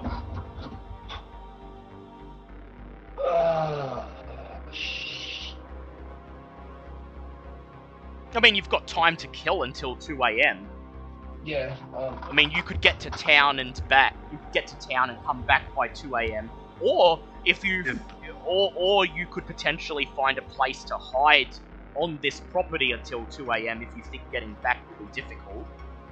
I mean, with that cop around it is, and even with the bribe and everything else, we just... I know he said And he's let's- referring his good books to the bribe and everything, we just don't want to push our luck with them, that's all. Let's not push our luck with the animals either. Yeah. Yeah, no, Yeah. Unless our dealings with animals would be great. Probably the best thing. So we're not getting rid of this place yet. You're just gonna Is that wait what till I'm 2 hearing? a.m. apparently. Yeah. All right. Seems that way. Will it be harder to get the meeting to evacuate everyone at 2 a.m.? Well, by then they wouldn't be in the tower anyway. They would be asleep in the dormitory, so... And the dorms aren't there. Yeah. Well, you get the impression that Dr. Neal's maybe enough into his work that he might still be on site at 2 in the morning, but you know from last time you were here that all the other scientists that live on site are definitely in the dormitories by 7 p.m. And they're far enough away that... Well, depends on the nature of the explosion that Agent Ambrose is considering. Yeah, no nukes. I mean, just like an airstrike on the satellite dish array itself would probably... Like, that would probably be safe in that case, but, you know, there is always a risk that, you know, 1 or 2 missiles goes slightly off course and, you know... That would be a luck roll, I'm guessing. It would be. Insanely so. Yeah, alright, let's,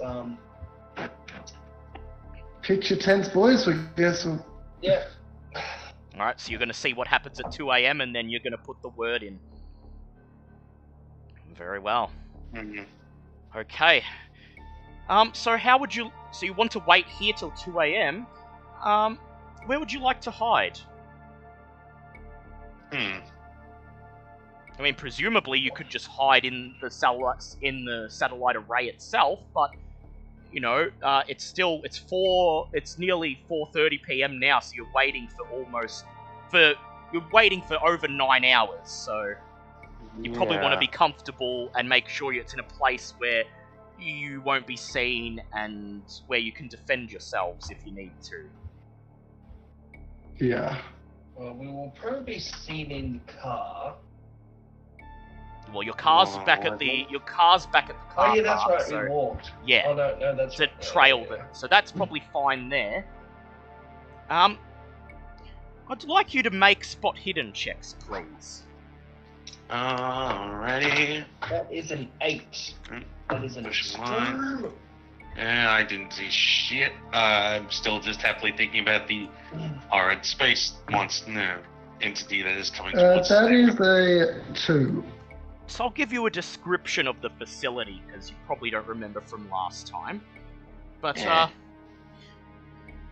you see that the entire satellite array is about 5 miles long from east to west, 2 miles north to south. At the junction of the array, the very middle of it, where the entrance is, there is a small cluster of buildings, including the 4-story tower that you just exited, the small, flat, white weatherboarded, flat-roofed dormitory, and Gone down. it's gone down. Hey? Oh, now it's back up. Oh, there we go. Sorry, it's just... Yeah. It's kind of weird. Yeah. Okay. Next to the dormitory is a small 1-story cinder block building that has a sign reading mess hall, and you also see on the very edge of the satellite array, almost far enough away that it would be completely concealed underneath the shadow of one of the satellite dishes, a small maintenance shed made out of corrugated iron.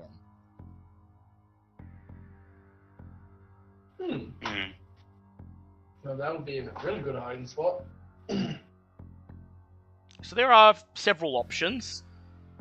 You could attempt to hide out in the open in the array, you could attempt to hide in the mess hall, you could attempt to hide in the maintenance shed. Actually, mess hall wouldn't be too bad. This would probably also be the most likely to have people come through. But after hours, you would assume that it would probably be empty. That is true, that part's true. Okay. And climbing up onto the arrays would be a bit difficult, I think. Yeah. And the shed might Or be you a could bit just too like sit under the arrays in the shadows and hope that no one sees you. Yeah, there's that too. Alright, 2 options, guys. Under the arrays or in the mess hall. does everyone Interesting. think? And I personally, I know the array isn't the most comfortable option, but it's also the option with the least chance of being noticed. Yeah. Yeah, probably. Pardon me. Set onto the arrays. All right. Very well. I would like all of you to please make stealth checks. Why? Why have stealth? That was a For a 61. fact and that I I don't don't have have stealth. stealth. Oh, I rolled a 6. May I push that? Yes, you may push it. That's an 8. Damn. Pass. It's a group pass. Okay, so you Mhm. quickly cross the courtyard towards the barbed wire fence that fences off the array, and using the card key that Dr. Hopper gave you the day before, you gain entrance to the satellite array. You walk past dishes 1 and 2, where you're supposed to be at 2 a.m., and continue on, perching yourselves underneath the lip of dish number 15. Its shadow casting you all in darkness and hopefully allowing you to wait here without being seen. While you wait these 9 hours, is there anything in particular you would like to do while you pass this time? First aid. Yeah. Yes. Yeah, I'll attempt the first aid on myself. Go ahead, you may roll for that. That is a 19. A 19, eh? Okay, that I'm will guessing give you... Is that a hard or a normal? Well, I don't have just using the base. Yep. So that'll just be you heal 1 HP. Better than a kick And a 28, which is just a normal pass. Normal pass. That's also 1 HP. Stanley, is there anything? Stanley and Vince, are you doing anything during this period of waiting, or are you just gonna catch some Z's while you can? I was going to say, it depends. If there's somehow a phone point magically inserted in the bottom of the array, Fortunately, no. then cool, it's nap time. Are you just gonna pull out your Game Boy? Peace. I was legit. Wait, didn't I have to get more batteries for that? Yeah, you did, because it got damaged. That's right, they fell out on the way Yeah. here. So, quite honestly, I will probably just go, well, nothing left for me to do here. Might as well get some sleep. And Vince, what do you do? Could I set my camera up? You can. And what would you like to set your camera? Would you like to set it up so that you can carry it on your shoulder, or would you like to set it up with a tripod facing something in particular? No more tripods. Well, who we're hiding out for until 2 a.m. We don't Would it be know. wise for me to set the tripod up in that direction? Well, yeah, you could have the camera pointing in the direction of dish number 2, and then later on you'll be able to actually see. You'll be able to watch back the tape and see who came there, what time they arrived, where they came from, where they went, and stuff like that. Ooh, good idea. All right. Yeah, I'll do that, thank you. So I would like you, in that case, to please make. Let me see what skill will work for you. I would like you to please, and are you gonna set it up so it would be visible to anyone there, or would you like to try to hide it so that whoever you're filming doesn't I know? would like to make an attempt to hide it. All right. I'd like you to make a sleight of hand check, please. Sleight of hand. Oof! Yes, 10. As HG King attends to everyone's wounds, and Stanley pulls the brim of his cap over his eyes and starts to sleep. You reach into your backpack, pull out your portable tripod, extend it and attach it to the bottom of your camera, and then you walk over to the vicinity of Dish 2 and position the camera so that the top of it is pointing out from behind a small power generator. The shadow of the adjacent dish number 3, manages to make it so that unless you were standing right in front of the power transformer, it's unlikely that you would see the lens of the camera poking out. You know that there is still a chance that someone could find this, but this seems to be the best place to hide it for now, and you're confident with leaving it here. And then Useful. you return to where everyone else is waiting out and bury yourself in your notes for the case, reading them back and forth and trying to glean anything of note that might be useful. I'd like you to make a Cthulhu Mythos check, please, Vince. No, not today.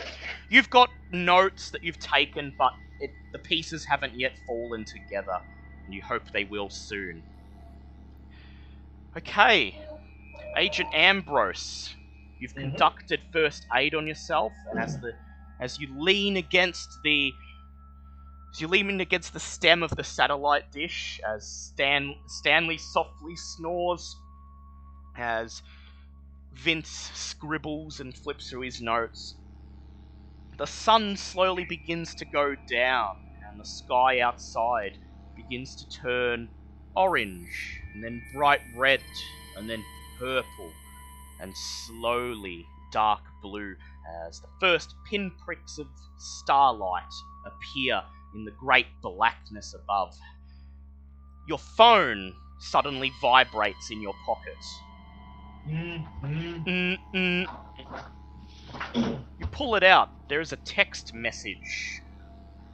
It simply says, "From Alphonse, who you know to be Harkin." It reads, "Sitrep." Sitrep. The hell is Basically, Sitrep? like Report. basically status report. Yeah, he's asking you to. Okay. Yeah, he's asking you to give him a status report and tell him what you want to do. Yes, Okay. give them What your all the course of good action news. is. Yep, I text him the details of what's going on. That they've contacted pretty much a living planet named Ghroth, and he's on the way to Earth. Your phone vibrates again. Is there a chance of turning off the telescope? Reply back, yes, there is. Was going to call for a possible airstrike to destroy the arrays. Would like you to please make a law check. Oh shit. Okay, Because last week, I was going to say, calling an airstrike on a civilian, even this kind of thing, would still be technically You're going to need highly to illegal. find loopholes for this. Yeah. That's a 51. I'm going to need to push it. Go ahead. That's a 73. Nope. You get the message back. Harkin simply replies, "Negative. No assault on civilian target. Too much press, too hard to cover up." I've replied back, well, destroying the arrays is the only possible way to avoid calamity. The message comes back. What about neutralizing the scientists?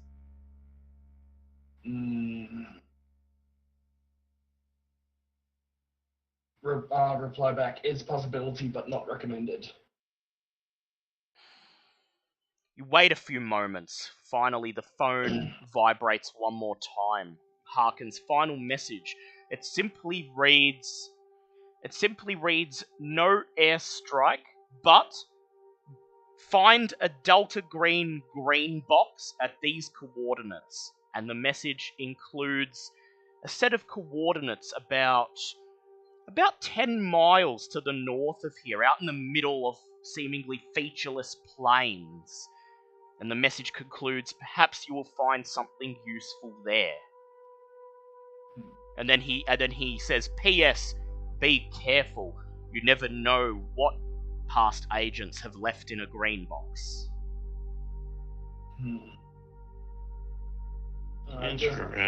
Final reply, Roger, over and out.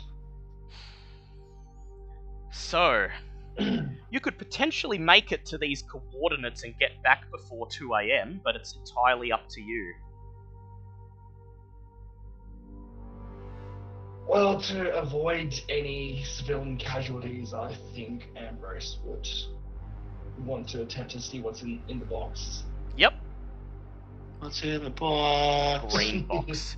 Okay, so given that he sent the message to you, are you going to make the others aware of it, or are you going to head there on your own?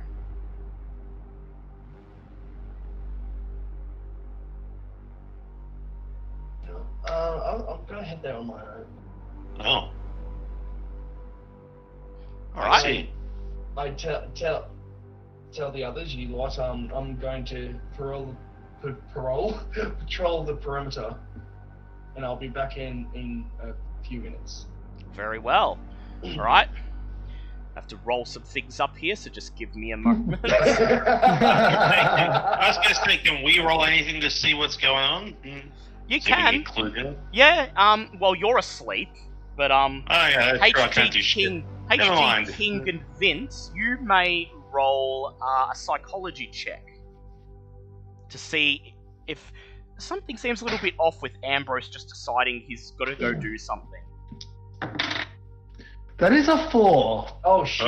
That is fuck. an extreme. Oh, you went go. Oh, busted. Very well. Sus. Okay. You see, as soon as Ambrose mentions he has to do something, you can't help but feel, HG King, that there's something off. First, he was committed to waiting here until 2 a.m., and suddenly he thought of something he wants to do, some phone calls he needs to make. And so you feel that he's not telling the group something.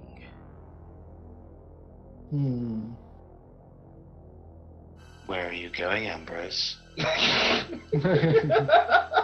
Don't worry about it, sleepy boy. I am asleep. I am sleepy boy.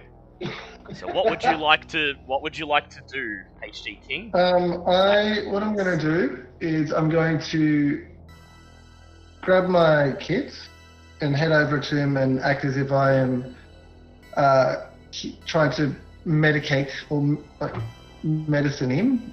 Yep. Oh, medicine me, baby. Yes, I'm going to medicine you. Easy. Fly treatment. Yeah. And I'm going to whisper as I do it. I know something's up. You need to explain, or things could go wrong. Alright, what do you say to this, Ambrose? Look, Ken, I can't tell you the whole thing right away, but believe me, I am on your side, and you'll find out everything in due time. I don't always goes well for us. His plan was your idea, and you're just going to leave us here when some random is going to meet us. As I said, I'll be back. I just need to check on something first that can help us take this array down. That you can't inform the rest of us about. Well, you're more than welcome to come with me if you want.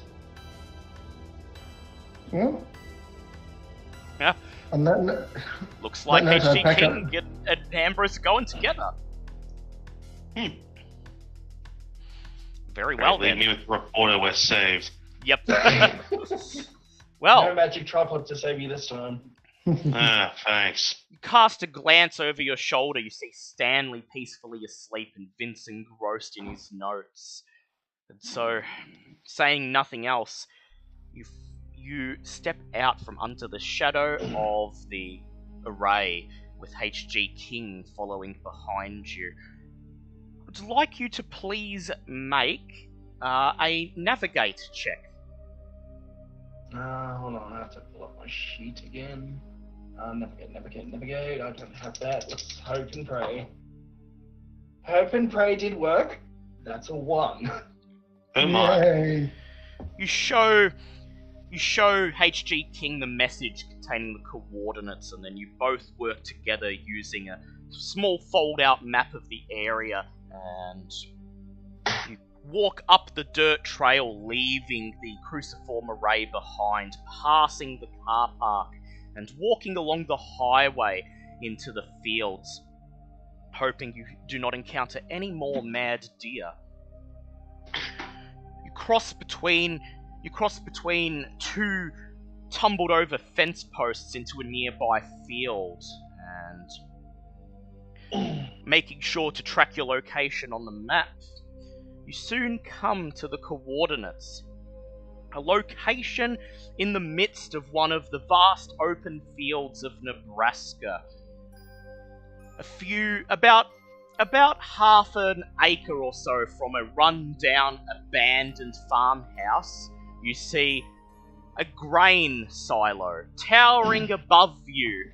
Just a big black cylinder silhouetted against the purple sky above. The grain silo appears to be just as run down as the farmhouse, but you notice that somebody has gone to great efforts to reinforce its walls to make sure that it doesn't fall apart. And then you notice a small green triangle carved into one of the planks of wood that's just been haphazardly slapped on the side of the silo. Alright, Kim, we're here now. But Yeah. how to get into the silo? Okay, Them's the brutes. I don't have locksmith crap. Well, you can't. You don't know if there's an obvious door. Oh yeah, I'd like to have a look around to see if there's any buttons or door or something I can go in. Go ahead and make a spot hidden check.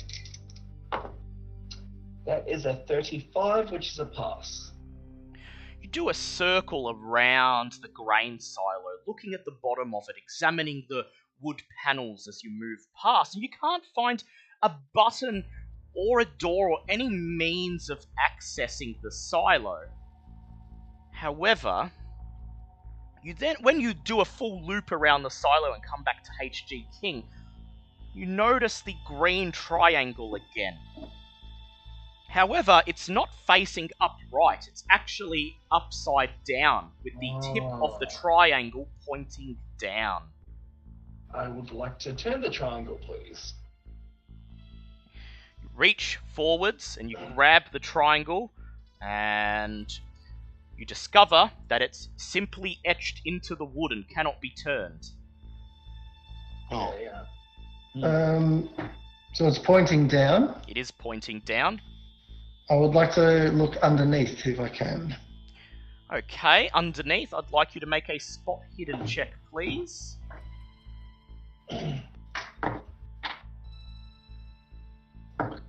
That is an 8. Hey!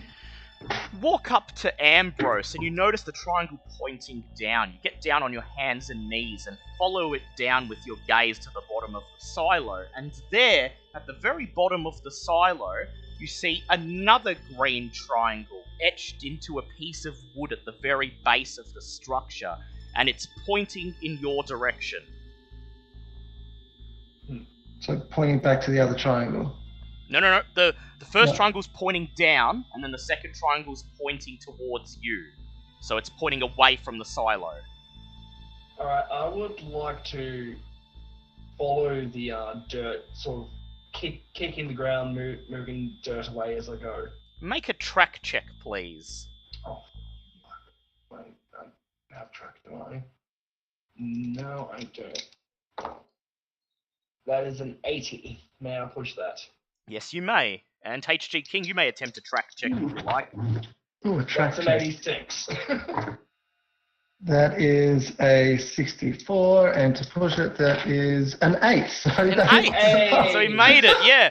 So you notice that the arrow's pointing away from you, and then Agent Ambrose starts walking away from the silo, kicking the dirt and tufts of grass, and you follow him down on your hands and knees, and about 2 meters away from the silo, as you press your hand down on the dirt, you feel something hard underneath.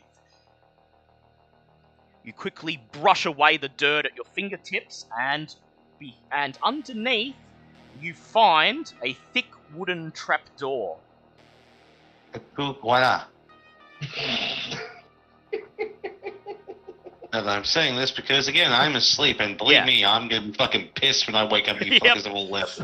The two of you spend about 20 minutes parting the dirt and to reveal the trapdoor proper, and then you notice that it doesn't appear to be locked. It's just going to take a considerable amount of physical strength to pull it open. What would you like to do? Yeah, to interpret it. Yep, alright, go ahead and make a strength check, please, Agent Ambrose. That is a 30, which is a normal pass. You grab the iron handle hanging off one of the planks of wood and you groan as you pull, and with a creak, the trapdoor opens. You pull it up towards you and then let go as the big wooden door falls down with a thump into the dirt, releasing a cloud of dust. On the other side of the trapdoor is a concrete staircase leading down into the darkness. I would like to turn on my flashlight and go down the stairs. Very well. You going first with HG King behind you? Yeah. Yes. Okay. Your footfalls echo in the narrow space as you make your way down the staircase. You reach the bottom, and you find yourself in what appears to be some sort of underground bunker, roughly the size and shape of a buried shipping container. A concrete floor, but with reinforced corrugated iron walls and roof. It is filled with an absolute horde of miscellaneous items and weapons that have been left here by past Delta Green agents. God damn, Harkin was right. HG King, I would like you to make a library use check to quickly catalogue all of the items in here. Where's my library use? Is that so?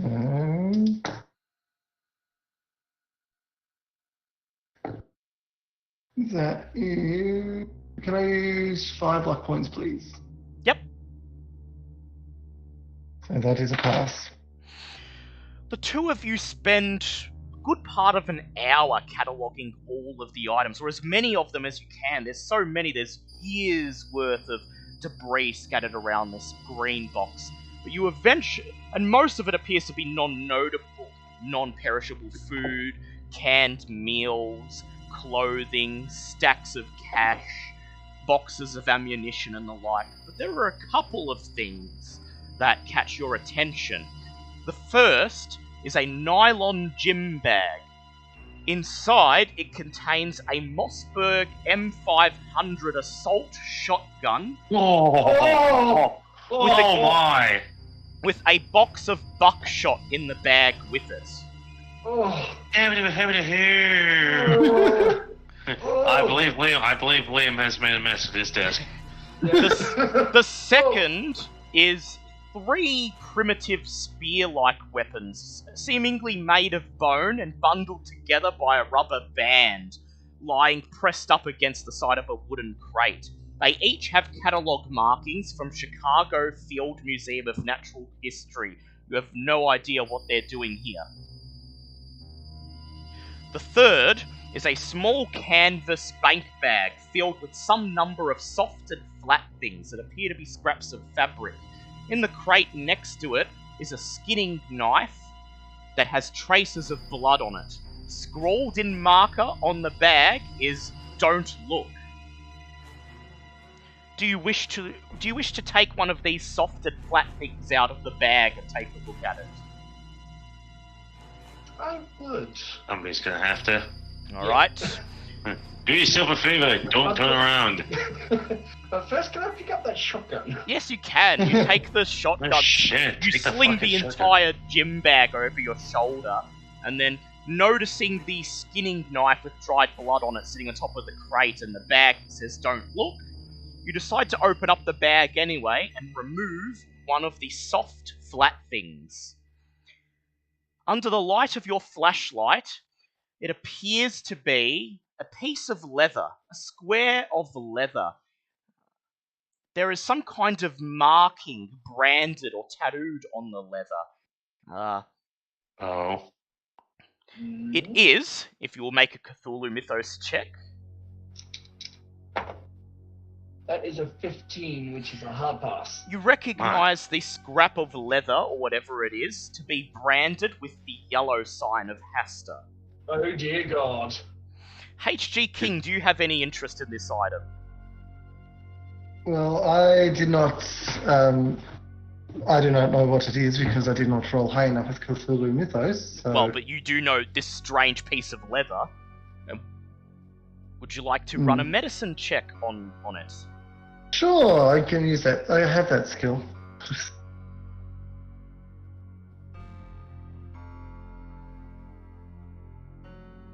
And that is an 8. As Ambrose shows you the small flat square of leather, you instantly recognize that it is a patch of human skin. Yep. You then open the rest of the bag and discover that inside, all told, are about 39 scraps of human skin. Wow. Each of them tattooed with the same strange yellow sign. There is also evidence that attempts have been made to burn them, but with no success. I'd like you both to make sand checks, please. Yep, fair enough. Oh, yeah, your buddy and whoever your buddy was, he was clearly on a mission. And that's a 12, that's a pass for me. That's a I pass. failed. That will be a 1 sand loss for passing and a 1d3 sand loss for failing. Give him credit where credit's due. The boy had a mission in mind. You find a large evidence bag containing a folded up old style straitjacket, perhaps out of the 1920s or 30s. It is quite worn and smells of old urine, sweat, and vomit, but otherwise seems functional. Hooray. That's what I always wanted. Do you wish to take a closer look at it? You know, you've given me that option, so I'm going to say yes. Make a spot hidden check, please. That is an 18, so that is a hard pass. You notice strange squiggly runes sewn into its inner lining, but you have no idea what they mean. Cthulhu Mythos? You can try. The numbers, what do they mean? That is a 95. I'm going to push that if I can. Yep. Nope. Yep, Okay, you have 51. no idea. You have no idea what the runes mean. However, H.G. King, you may attempt an anthropology check. Oh, okay. Dice, don't screw me over. I said dice, don't screw me over. Oh, that's better. That's a 12. You can't read the runes exactly, but you recognize some of them as being vaguely Norse in appearance, and they seem to have similarities to the Norse rune that means underworld. Does an extreme do anything? Because that was 12 is my extreme. Yeah, that's what you got from an extreme. Yeah. Okay, cool. It appears to your best guess to be a series of Norse runes reading underworld. Oh. That's just what lovely. you want to read on a flat straight jacket, isn't it? So we're dealing with underworld and outer space. Would you like to? Well, not necessarily everything in the green box is to do with what you're dealing with. This is just, you know, a miscellaneous storage place that Delta Green agents, you know, drop stuff off. So you're probably like looking at like the remnants of like some other agent's investigation on something completely different. Yeah, I'm guessing that will be it. Would you like to do anything with the straitjacket though? It seems to be in good condition and it would probably fit you. Oh, God. So when I check into an insanity asylum, I'm all What's the good. worst that could possibly happen? Put it on! Are we all ready to go when I go to an insane asylum? Or straight jacket up? Yeah. Oh no! I want to see him just- rock up to the insane asylum, going, "Look, it's all good. I'm already pre-jacked." I'll tell you at the end of the session what it does. You put it back in the bag. Would you like to go, be scolded in or kicking and screaming? Oh, kicking and Ooh, screaming. kicking and screaming, please. You place it back into the large evidence bag and continue your search. Wrapped in butcher paper and bound with twine, you find a yellowed manuscript for a book entitled Beyond the Veils of Science by a Dr. Harlow Y. Patton, dated 1971. Ooh. You may both make Cthulhu Mythos checks. That is a 27, which is a pass. You instantly recognize the author's name, Dr. Harlow Y. Patton, as an anagram for Nyarlathotep. Motherfucker! And Oh, it's this bitch again. What do you want this time? briefly flipping through the book, you determine that it seems to be filled with arcane mythos knowledge that should not fall into innocent hands. Good thing we found it then. Finally, I hope this will be the last time I have to deal with Nyarlathotep. finally, Why's always gotta be paying the last thing of note in the green box is a large wooden crate, and with a bit of effort you manage to open it, and inside you find about 30 sticks of dynamite. Oh, it's beginning to look a lot like Christmas.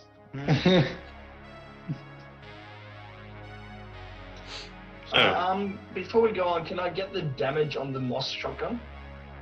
Yes, I will get it to you. Let me look up weapons. Let's see. COC rules. Modern weapons. Okay, so people. it is a... Right, shotguns. It is a 12 gauge assault shotgun. Its damage is 4d6/2d6/1d6. 4d6. That is insane. 4d6/2d6. 2d6/1d6. And its range is 10/20/50 yards. Nice. So the closer you are, the more it's gonna fuck somebody up. Yep. That's more, as you'd imagine with a shotgun. And assault rifle shotgun, how many attacks is that? It has 8 bullets in the mag and can make up to 8 attacks per round. Dear God. Liam is having a very good day. A very good day is Liam. I feel like Terry Crews in The Expendables now. Yeah. Oh my, kaboom. So, I assume you want to start. Lifting the dynamite and lifting Hey, that can crate back. And can I take the book? You want to take the book? Very well.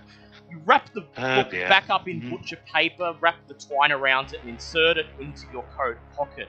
And then you and H.G. King work together to lift up the crate of dynamite, carry it out of the green box, pull the trapdoor shut behind you, and kick dirt back on top of it in an attempt to conceal it. I would like both of you to make strength checks, please, to get this dynamite back to the others without being seen. See if you can And, carry it the whole way.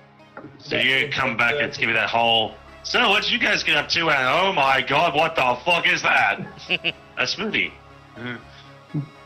That is a 43, which is just a normal pass. Normal pass, very well. You manage to carry the crate of dynamite back to the satellite array, moving fast enough and darting between bits of shadow so that any scientists or personnel who are going for a nighttime walk won't see you. And just as you arrive back under the shadow of the satellite and place the crate back on the ground, Stanley's phone goes doo doo doo doo doo as his alarm goes off, signaling that it is now 10 to 2 in the morning. Alright, well, there's a good sleep at. Hey Vince, where is everyone else? You look up and you see H.G. King and Ambrose hunched over, both of them gripped onto one side of a wooden crate, carrying it in to the shadow of the satellite dish. And when they get close to you, they dump it on the floor in front of you, and you peer over the lip of the wooden crate and see that there are at least 20 or 30 sticks of dynamite within. Hey guys, what you doing? Boom, boom. Where you been? What's going on? Why do we have a small army's worth of dynamite in a box? Well, the good news is, thanks to my contacts, we don't need that airstrike anymore. No, we just have enough dynamite to take out half the town instead. Oh, similar rays? Well, it's one way to get rid of the insects. Yeah, okay. You look down at your phone, the time blinks on the monochrome screen. It is 1:55. Yeah, well, best we well, while you guys have been bucking around, I've been getting rested. So, best we take advantage of this thing and get our asses over to, was it number 2, I believe it was? Yep, dish number 2, that was the one. Yep, well. Reach out a hand to help Vince climb to his feet after he's been sitting reading his notes for so long. And then, side by side, you begin walking across the satellite array to dish number 2, as the huge circular shadows engulf almost the entire area in pitch black darkness, and the stars twinkle above, the full moon even doing little to light up the situation. You find, underneath the shadow of dish 2, a lone humanoid figure crouched beneath the satellite dish, nearly invisible in the pitch dark. As the figure sees you approach, they step out a little from under the shadow, and you notice that they are cloaked in a heavy trench coat and are wearing a broad-brimmed hat, the front of it pulled down to completely obscure their face. This isn't cliched as all shit. The humanoid figure raises one of its hands, and in a strange voice, strangely monotone voice, it says, "Never draw near. Never draw near. Do not activate light." I'd like you all to make listen checks, please. Oh, that is a 27. That is a 7. Didn't quite pass, so someone's just gonna have to, Does my extreme count for yours? Ooh, It will. I got an 18 the second time. 18, okay. And how did, Yeah, and 1 passed as well. You all listen, Oh. and as the figure talks, you can't help but notice that beneath the monotone droning voice, there is an odd clicking sound. In between syllables, it clicks. Oh, no. Does it know the way? You do. Once I'm again, sorry, it's an outdated reference, but as you can see, it still gets lame. you hear the buzzing and clicking timbre to its voice, and not quite sure what to make of it. It raises its hand again, and once more warns, "Never draw near. Do not activate the light." Okay, so obviously we can't get close to it, and we shouldn't shine a light on it. I'm assuming that's what that means. If you want to assume that's what it means, that's sure. Well, it seems to be the most logical step. I don't know. It's been a day. Do you continue walking towards it? I'm gonna personally stop where I am. Stop where See you if anyone else are. does the same. Alright, Ambrose, Vince, HG King, are you going to stop where you are, or are you going to take just a few more steps towards this figure? Ambrose, do you still have your light on? I do. Do you turn it off, Ambrose, before you take a step back? Being very wary, because we don't know what this arsehole wants, I raise both my flashlight and my new shiny moss. Okay. I'd like you to make a luck check, please. That is a 55, which I believe my luck is still at 60. Yes, it is. So that's a pass. You raise your flashlight, pointing it towards the humanoid figure, flooding its cream-coloured trench coat and hat in fluorescent light. A mere second after you do this, it raises its hand, and the bulb on your flashlight explodes, glass raining out from the front of it. Your flashlight burns, dealing 1 point of damage to you, and you drop it on the floor. I would like the rest of you to make spot hidden checks, please. I didn't want to say I told you so.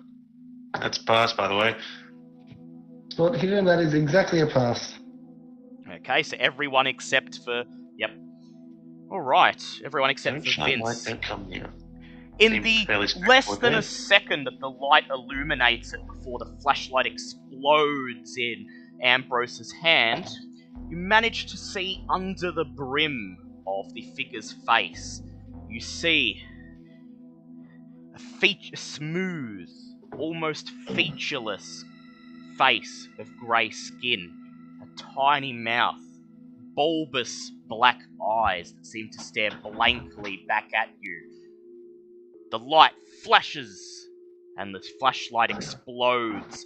You have seen an alien known as a Grey. I would like you to make sand checks, please. Well, crap, that's a fail. Years of research, actually, what's the line? Years of government training failed. Years of academy training wasted. That was the one. Alright, Don't shine light, don't come near. How did HG King do on his sand check? Because you saw it too.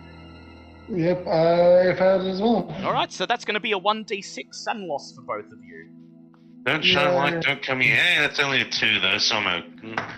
Hey, that's a 2 for me as well. Just to clarify, Hey. did I see as well? You do see it as well, but for some reason, Ambrose, you appear to be you're either too distracted by the light blowing up, or you have no reaction to seeing this creature's face at all. The only one who saw nothing was Vince. The creature speaks once again in that buzzing, clicking timbre. I said, do not activate the light. Never draw near. I render assistance. I'm just gonna have demonstrated through the hole. It's an actual fucking alien. Holy shit. Sorry. Yeah, sorry about that. Clearly, the message wasn't well received by everyone. I assume you're the one who sent me the really bizarre message. Yes, we sent communications. We are not like the others. The others that would see Ghroth tear this planet asunder. We are not like the others. We wish to allow your species to live unmolested. Well, that's Now. nice. Well, that's nice. If there's one thing we hate, it's being molested.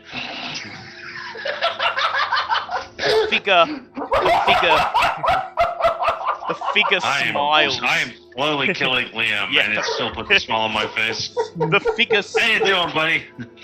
The figure takes a step back into the darkness and says, I trust you have read the intelligence contained within the capsule. Yeah, I assume that would be the weird thing that we opened the other night. Or the night before. You feel that that's what it's referring to. I will This is simply when I just- wasn't here. Yes. Yeah. Okay. Yeah, we opened the thing, there was information inside. Good times, good laugh had by all. The creature says... Yep. The creature says, we left it for you to render assistance. We have been monitoring this facility for several cycles. We must destroy the communication equipment. Have you not felt the very earth below you singing with the music of the spheres? Yeah. Oh yeah, no, we definitely felt that, and after learning what we learned, I'm gonna guess that our time is short on how before Ghroth is much closer upon us. The alien nods and says, Just to communicate with aliens. "We do not have endless time. The others, like us, they wish for the experiments in this facility to come to pass, and so time is limited. You must destroy this communication equipment.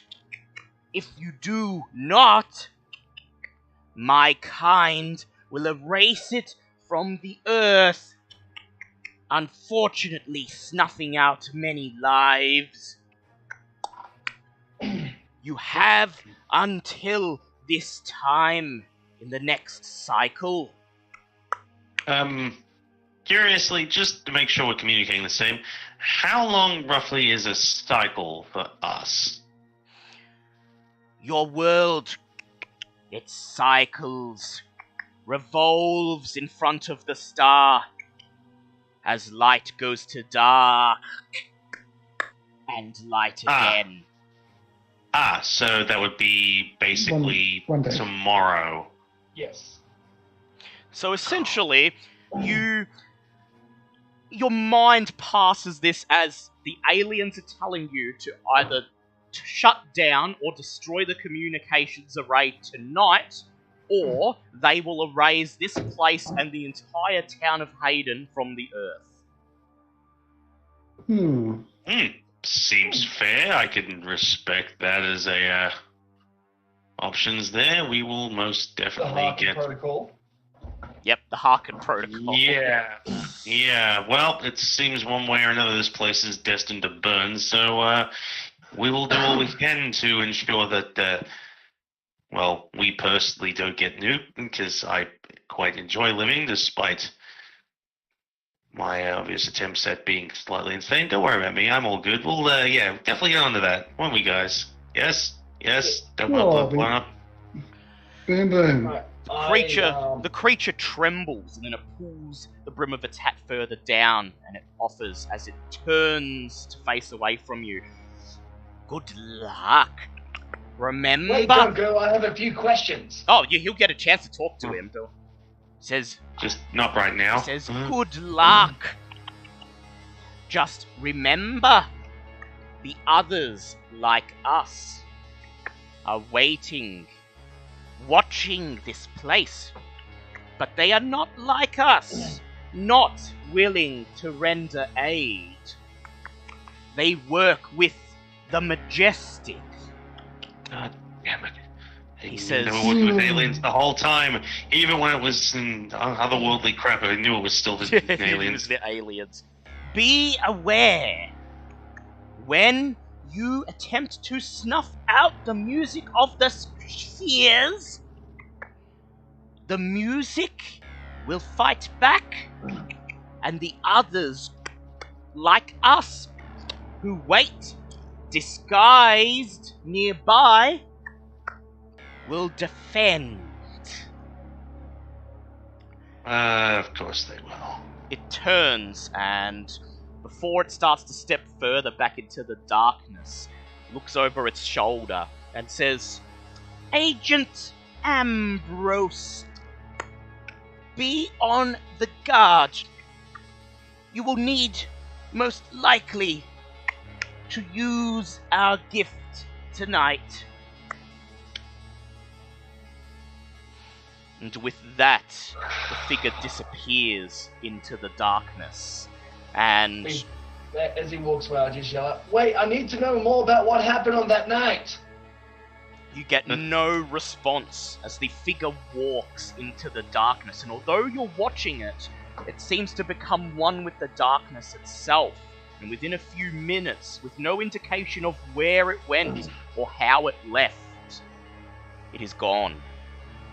Well, so I'm guessing all of us heard him say that, right? Yes, you did. So obviously I'll be looking at Ambrose going, wait, what night? What gifts? Hold on. Never mind the fact that we just spoke with actual freaking aliens. What is your deal? We've got no time for that now. In the meantime, we need to set up this dynamite and blow this thing to Kingdom Come. Okay, but once we've done that, I have so many questions, and you are going to answer them. If we get out alive, I'll tell you anything you need. Last time I heard that, I'm pretty sure several people I knew died, but sure, let's get on with it. Very well. Are you ready for the climax? Climax. Oh, Climax. sure, why Short. not? It's going to be a short climax. It's going to be action-packed. I've already had climax 3 times tonight. What's an one? Of course. I mean, I got a new shotgun, dynamite, a new book. I'm just having a swell time trying not to go nuts.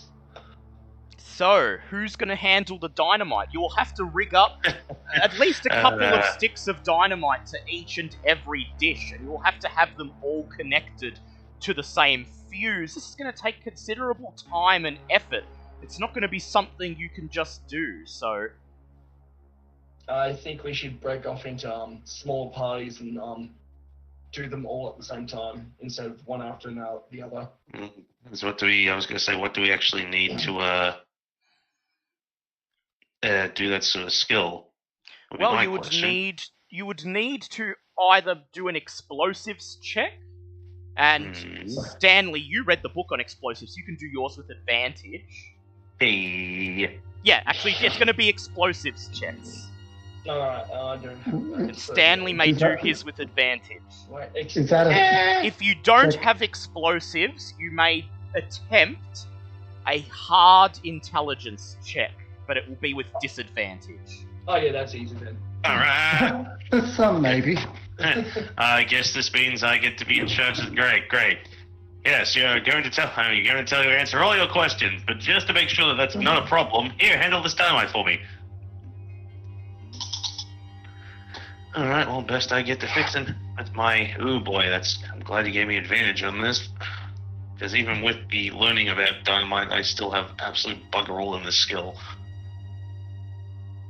So hard intelligence with disadvantage. Oh yeah, that's right. Yeah, I'd be better off just doing the bloody hard intelligence, because I got a much better chance of doing it. It's up to you guys. I push that. You may push it.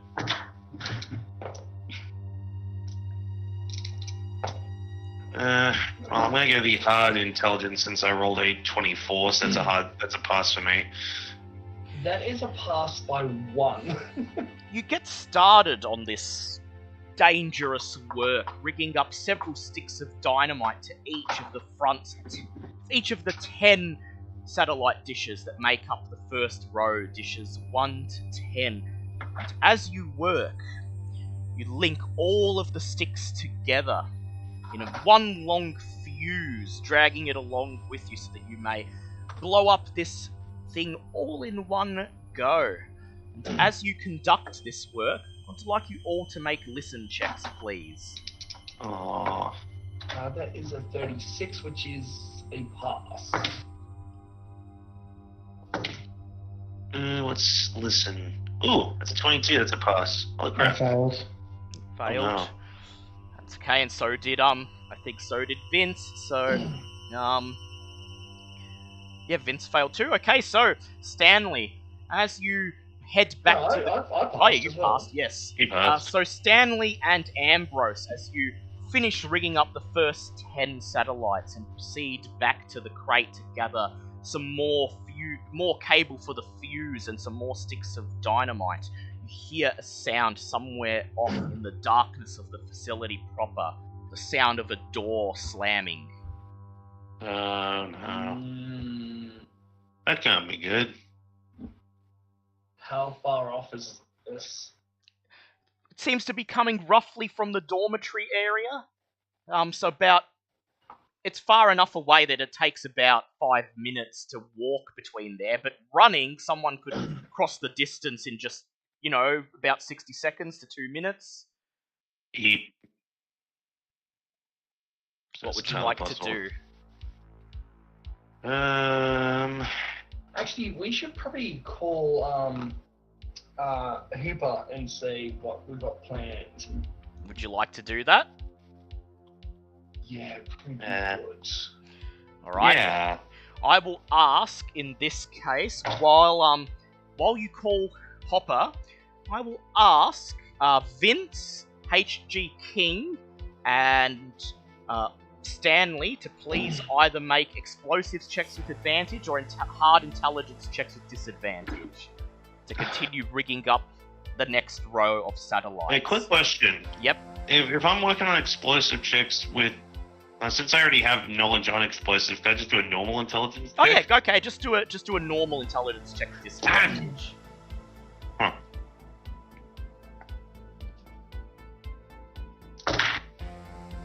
Well, that's a pass for me.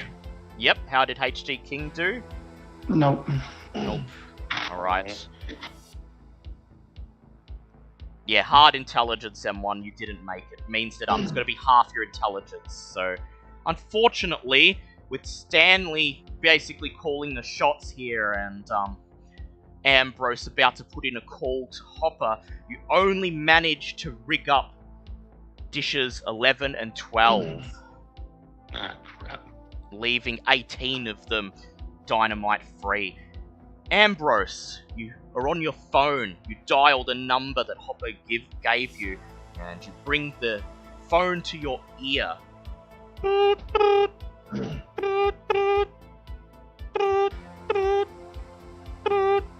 It seems to ring on and on with no response. What do you do? Shit. Keep trying to call. Keep trying to call. Okay. I would like you guys to repeat your explosives / intelligence checks, please.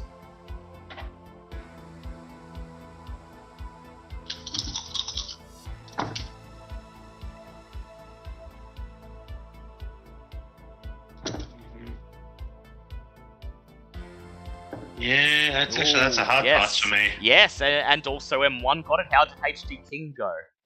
Well, I did roll a 4, but I rolled a 60 with it, so no. Well, since I got a hard, since I was only rolling for a normal pass and I got a hard, would that cover his as well? No, but you do manage to rig up. You do manage to rig up dishes 13 to 17, leaving 12 more to do after a few minutes. The phone in Ambrose's hand continues to ring.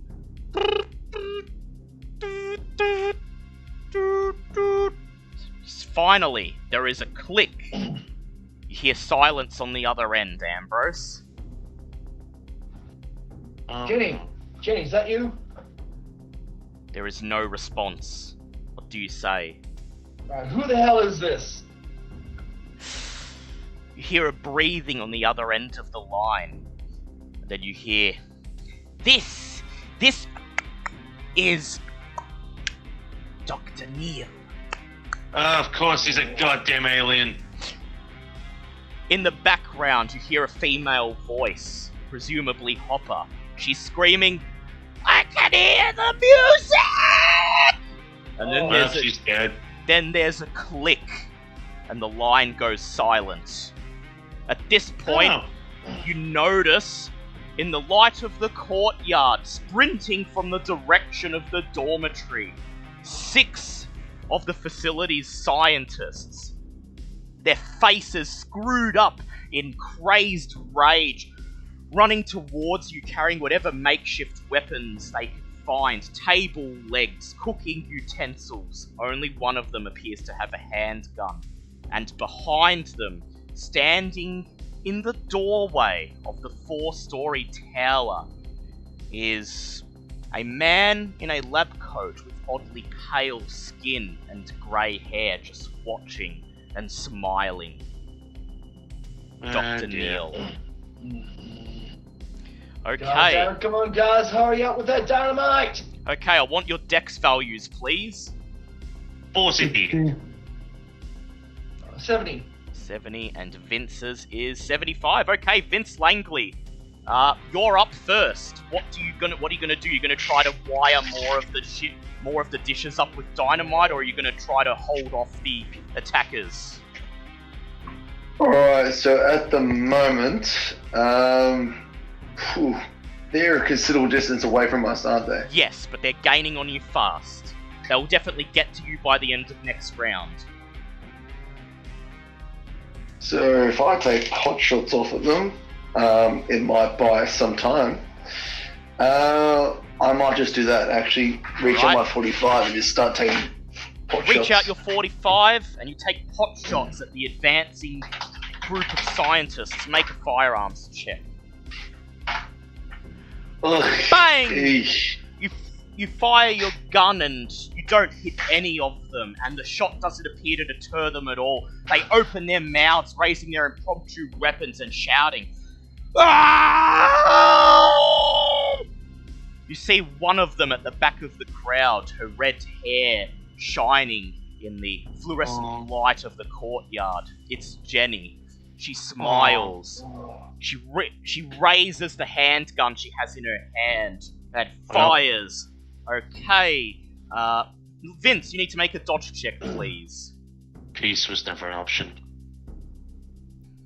This is because you got to the meeting late, by the way. Oh, way to go, damn Vince. it. You got another person killed. Oh, Yep, dodge. beautiful. She fires her gun at you, failed. returning fire. Bang! She hits you, and you take 8 points of damage as the bullet slams into your chest. That is a major So- wound. And that is a I'm major... dead. Oh, wow, he's just dead. Yeah. Vince, He's bang! Vince Oh, just shit. goes down without a word, splutters a death Well. cry, and then... Actually, let me check. You might be okay. I think you've got armor, don't you? This is the second No, day no, you've I'm taken in one out. Yes, sorry, M1, but... no. Oh, your HP is 10? How much HP did you have left? Because you got gored by the... Well, I took yeah, from the deer. 3 from before the deer, Yeah, that's right. Yeah. 2 he's from done. the car. Yep. He's Yeah, done. dead. So... Yeah, Did done, you tell done. me that because this is his first major wound, he just Yeah, so he's just dying. He's not dead. not What? dead yet? Oh Yeah. no, I'm in minus I thought- 3, so I'm very much dead. Well, you can't get a major wound and die from the same dice because this is a 1d8 attack. You actually only go to dying. It's usually the big monsters, how they do like their 3d6 and stuff. So like one of the Oh, dice will awesome. give you the major wound, and then another dice will reduce your HP and kill you. So Yeah. Not Oh. dead, just yeah, die. This is Yep. what happened to me in a previous episode. It is, yes. So you take a major wound, Vince, as the bullet slams into your chest and you fall backwards, gasping for breath. I need you to make a Constitution check. Alright. Con 60. Well, let's do this. Ooh, Fall to the wow. ground and gasp, managing to cling to life. But as you clutch your bleeding chest, you know you are on death's door. Okay, Agent Ambrose, it's your turn. What would you like to do? So, keep finishing the dynamite! And I use my combat shotgun, pump off, Just you got into the 4 crowd? rounds. Yeah, pump off 4 rounds. into the Alright. crowd. Okay, so we're going to do it one by one. So the first one, you roll normally. First one, you roll normally, and we'll see if you hit or not. Well, that is a 17, which is a hard. Okay, so you may roll the mid-range damage, which I believe is 2d4, and you may double it. Oh, it was 2d4. I thought you said 2d6. Oh, 2d6, yeah, sorry, 2d6. And double it, you said? You Yes, bastard. and double it. You lucky bastard. Well, that is a 6 and 6. So, yay. So that's 12, 24. You unleash your first shot. Bang! A blonde-haired scientist wielding a table leg goes down, his chest shredded open by the buckshot, and they continue running towards you. Make your second shot, it's with disadvantage. That's a 4 and a 51, which is normal pass. Normal pass. Okay, roll 2d6 and you don't double it. 7. 7. Bang! You blast a chubby, black-haired woman in her right leg, shredding her shin. She topples over, but then yells in rage, climbs to her feet and continues running towards you, wielding a loud... I thought you just said I blew off her leg. Yeah. Well, she's still running. Well, you shattered her shin. Oh, okay. And she continues running, limping towards you, screaming through the pain while wielding a meat cleaver. You may make your third shot. Disadvantage? This time with 2 disadvantage dice. Okay, so that's a... For every shot you take, you add an extra dice. 22... And a 51. No, sorry, not 51, 50. That's still a hit. Alright, so go ahead, roll 2d6 again. 7. 7.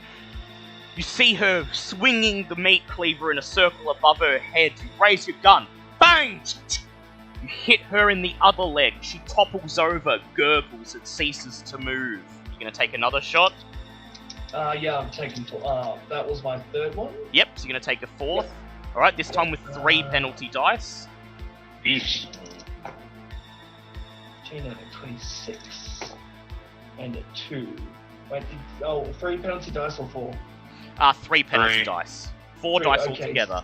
So that is a, what was it? I want to say 26, so that's a hard pass. Okay, you may roll 2d6 and double it. 5 and 6, so 11 and double that. 22. 22. A bald, bespectacled scientist runs screaming across the courtyard, swinging a baseball bat. Boom! You hit him right in the head, exploding it like a watermelon as his headless corpse topples to the ground. There are 3 scientists left, plus Jenny. Are you going to take another shot? Yeah, I'll take another shot and leave 3 left in the chamber. Yep. Alright, so this time 4 penalty dice, 5 shots altogether. I would have said maybe just hold off on that one until I get a little bit closer if you want to conserve ammo on that one, but... Yeah, because you will have to reload if you run out of bullets in the chamber. Yeah, I'll probably hold Alright, you hold off. Okay, we move to HG King. What would you like to do? Well, I'm definitely not having any luck with the explosives, so you could fight, you could maybe try to stabilize Vince. Yeah, I might try and stabilize. Alright. If I can.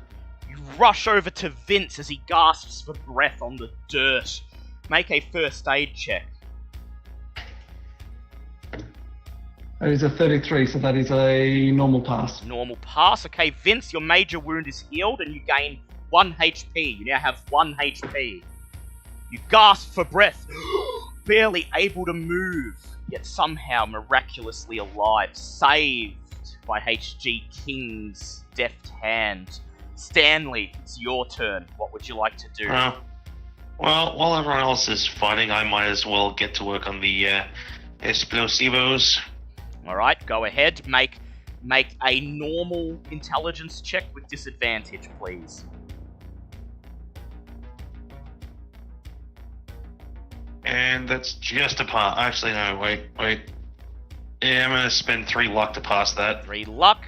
Okay, you rig up dishes 18 to 22, leaving 8 more to go. Working as fast as you can. Okay. It's Vince's... It's the enemy's turn. Beep. The scientists continue rushing forwards, shouting, brandishing their weapons. You hear a clatter of metal as they burst through the chain-link gate and spill into the satellite array, running ever closer. Okay, I will need as a wiry scientist with shoulder length brown hair raises a fireplace poker above his head and rushes towards Agent Ambrose. I need Agent Ambrose to do either a fighting brawl or a dodge check, please. Gonna have to be dodge. I don't have fighting brawl. That is a 3. 3. The goddamn judo flip his ass.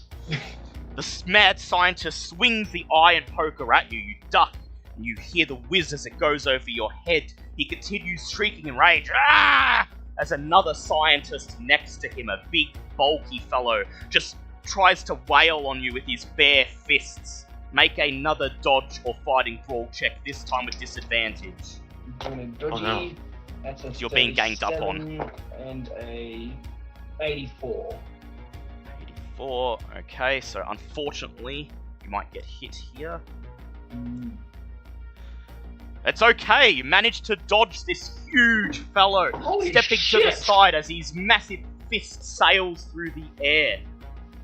The third scientist, a woman of about 50 years old, screams and lunges at you with a steak knife taken from the mess hall. Make another dodge or fighting brawl check, this time with 2 penalty dice. Oh shit, okay. Oh god, that's a 92. Oh god, I don't think I need to roll again. No. I think you're cupping a loss on this one. Alright, we shall see. She swings at you. 3! Oh, that's gonna be nasty. Oh no. Alright, let me see what... well, it's only a simple knife, so it's only going to be 1d4. Yeah, but damage is still damage, man. Yep. You take 7 points of damage as she slams Was that her... 8 or 7? 7, because you've got armor. 7. As she slams the blade of the knife into your chest and lets go, leaving the wooden handle hanging out of your chest. You stumble and fall backwards, taking a major wound. I am down to 2. Oh dear. At this point, Agent Ambrose, would you like to activate your gift? I would. Oh. Okay, so go ahead and explain, read out what your gift does so everyone can hear. Alright, this is put in the Arcane Tome spells and artifacts. Meager life Oh. support. Once per session, upon sustaining a major wound, do a con check. If successful, remember the major wound and heal 1d3. Yes. Decrease by the amount of HP gained. So basically, once per session, he gets an automatic first aid if he takes a major wound. So go That ahead, is cool. make your Cool. con check, please. I look forward to hearing how he managed to get this. And that is a 12. Damn. That's a Oh. 12, okay. Your major wound heals and you recover 1d3 HP. And I recover 3 HP and lose 3 sanity. Lovely. So I am back up to 5. You stumble and then you manage to regain control of your body, holding your position. You reach down, grab the wooden hilt of the blade, pull it out and toss it aside. And then you watch as before your eyes the massive gash in your chest slowly closes up. Does anyone else see Yeah, this? Or is HG it HG King and Stanley, you both see it. And so And I would so like you that to would make be a send send checks, check. please. Just another one of those. Oh, it's a pass for me, but it's another one of those. Seriously, you were explaining so many things. That is a pass. So for a Yay. pass, that is a SAN loss of 1. You watch as the big gash that was carved in Ambrose's chest just seemingly seals itself up before your eyes, and Ambrose steps forward, looking as if he hasn't even taken a hit. It's Jenny's turn. She raises her gun. Before you Yep. do that, Yep. I'm just grabbing the sides of his up. Yep, going, "Ugh." God, it never gets any easier. This. And then Ugh. you immediately buckle over and throw up on the floor. Mad Jenny Hopper raises her sidearm, aiming at HG King, who's still kneeling next to Vince. And she fires. Bang! Make a dodge check, please, HG King. Okay, let's see. There it is. Ooh, that is a 37, so that is a pass. That's a pass. Okay, we'll see if she can hit you.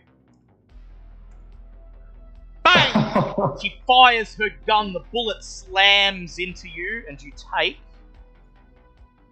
12 points of damage. That's a major wound. You end up on the floor. You end up on the floor, gasping for breath.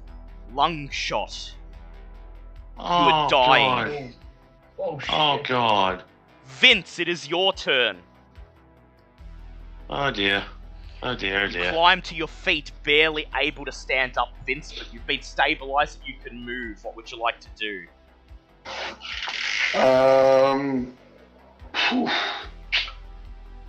Would it be worth me... Oh, there's still 3 guys left, isn't there? Plus the one with the gun. Also on the gun. Alright, have I got any TNT in my hand? You do. Well, you can eat. Oh, You're next to done? the crate, so you can grab some. Yeah, easily. You want to throw one? Could I throw one, or do I stand a better chance of dynamiting by suicide and giving these guys a chance? Oh, what the fuck? You could throw it. You could sacrifice yourself. You could try to back away, get away, and help Stanley rig up the rest of the dishes. You could fire at one of the crazed people. You could try to stabilize HG King. There's a bunch of things you could possibly do. Also got a hard pass on a Constitution save. for that. Ah, lovely. So you're still hanging on. Alright, beautiful. So, I've got no throw skill though. No throwing skill, so I can't throw very well at I'll all. allow you to make a strength. I'll allow you to make a strength check with disadvantage if you do it. Alright, wait, if I do at disadvantage, it's basically the highest of the 2 rolls, isn't it? Ah, yes, that's correct. Well. Or if I suicide by proxy. Do we have to I don't know if immediately HG. I don't know how HG King would feel knowing that he copped a bullet to save you and then you just kill yourself. Yeah. That's kind of a dick move, man. I'm gonna lie. Jerk move. Yeah. I'll throw the dynamite. Alright, go ahead, make a strength check with disadvantage, please. No, really, I've got this, guys. Definitely. Ooh, 46 of Gee. 48. Well, yeah. You can Can I either spend luck? Yes, you can spend luck because your strength is 45, so you only need to spend 3 luck. Can I spend 3 luck and throw a dynamite? Yep.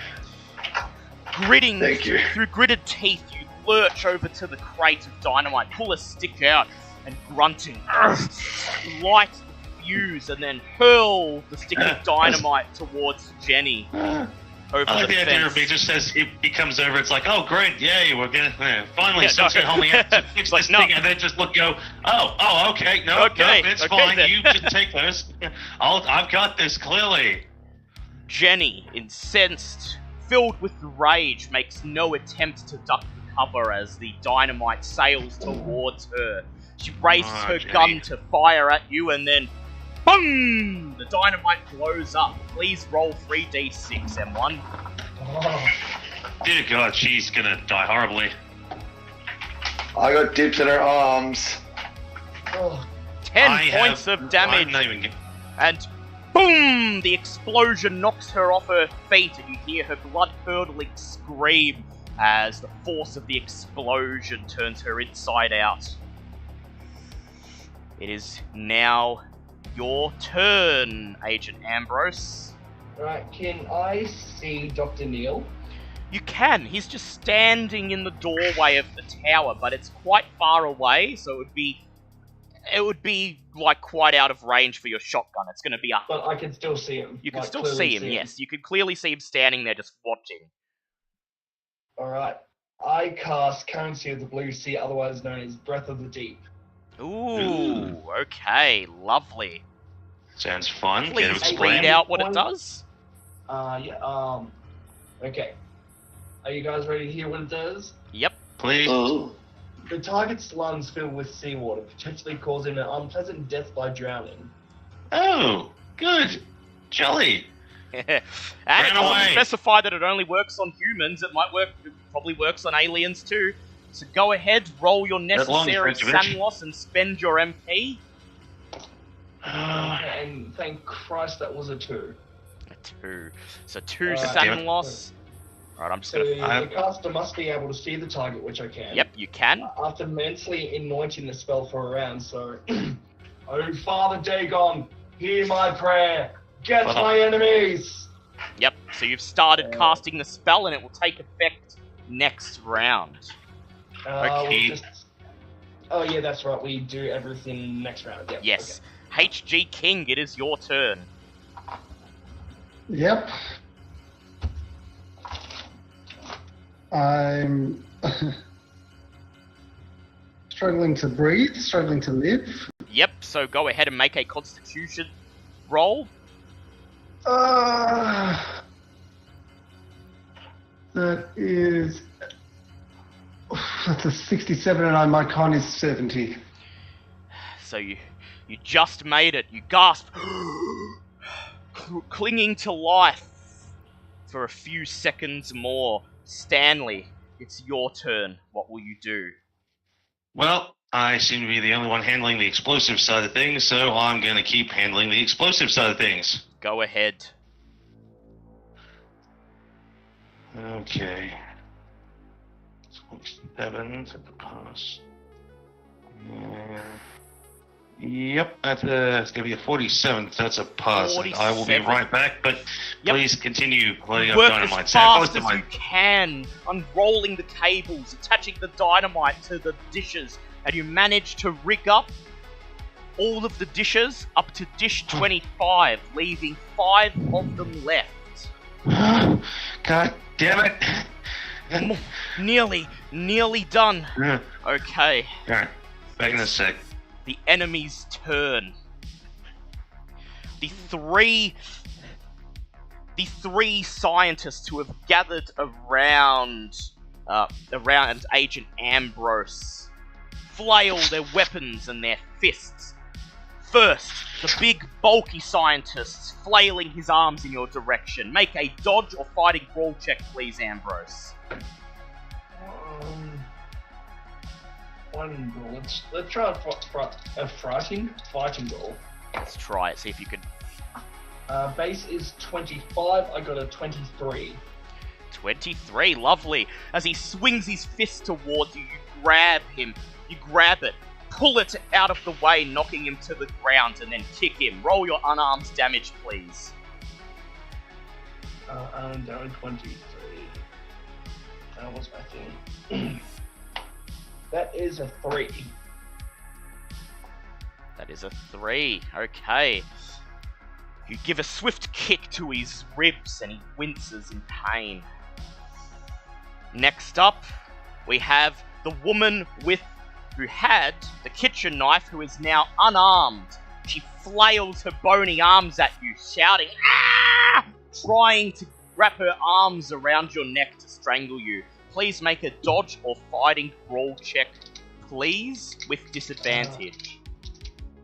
Now it's disadvantage. We'll go for the dodge. It's 5 and it's me, which is crap. Just have to do some maths because of 16, 5, half my dex. That's the pass. That is just a pass for me, which is a Alright. 16 plus 5 and 5. She wraps her bony fingers around the front of your neck, but you reach up, grab her feel her flaky skin beneath your hands, rip her arm off your neck, saving yourself from her. The third scientist, the one with shoulder-length brown hair and the fire poker, looks from side to side, muttering under his breath, "Music of the spheres, music of the spheres, music of the spheres, music of the spheres, music of the spheres." He notices H.G. King lying on the ground. He raises his fire poker and rushes in the direction of H.G. King.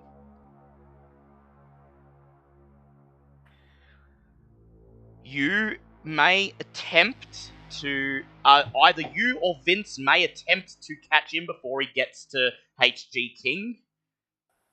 I will attempt to catch him. Alright, I'd like... so you want to run up and tackle him, or would you like to just shoot him? I will go for a shot. Alright, I'd like you to make a dex check, please. That is a 65, which is a normal pass. He screams, "Ah!" running towards H.G. King, raising his fire poker. You raise your gun. Roll a firearms check. What range is this? This is close range. You get to go first because you got a higher dex. You got a better dex roll than him. So 4d6. Okay, so 8, 10, 14. 14. Boom! You hit him, and now you may roll for damage. Oh no! Oh, that was the damage. Yep. Okay. That was the damage. Boom!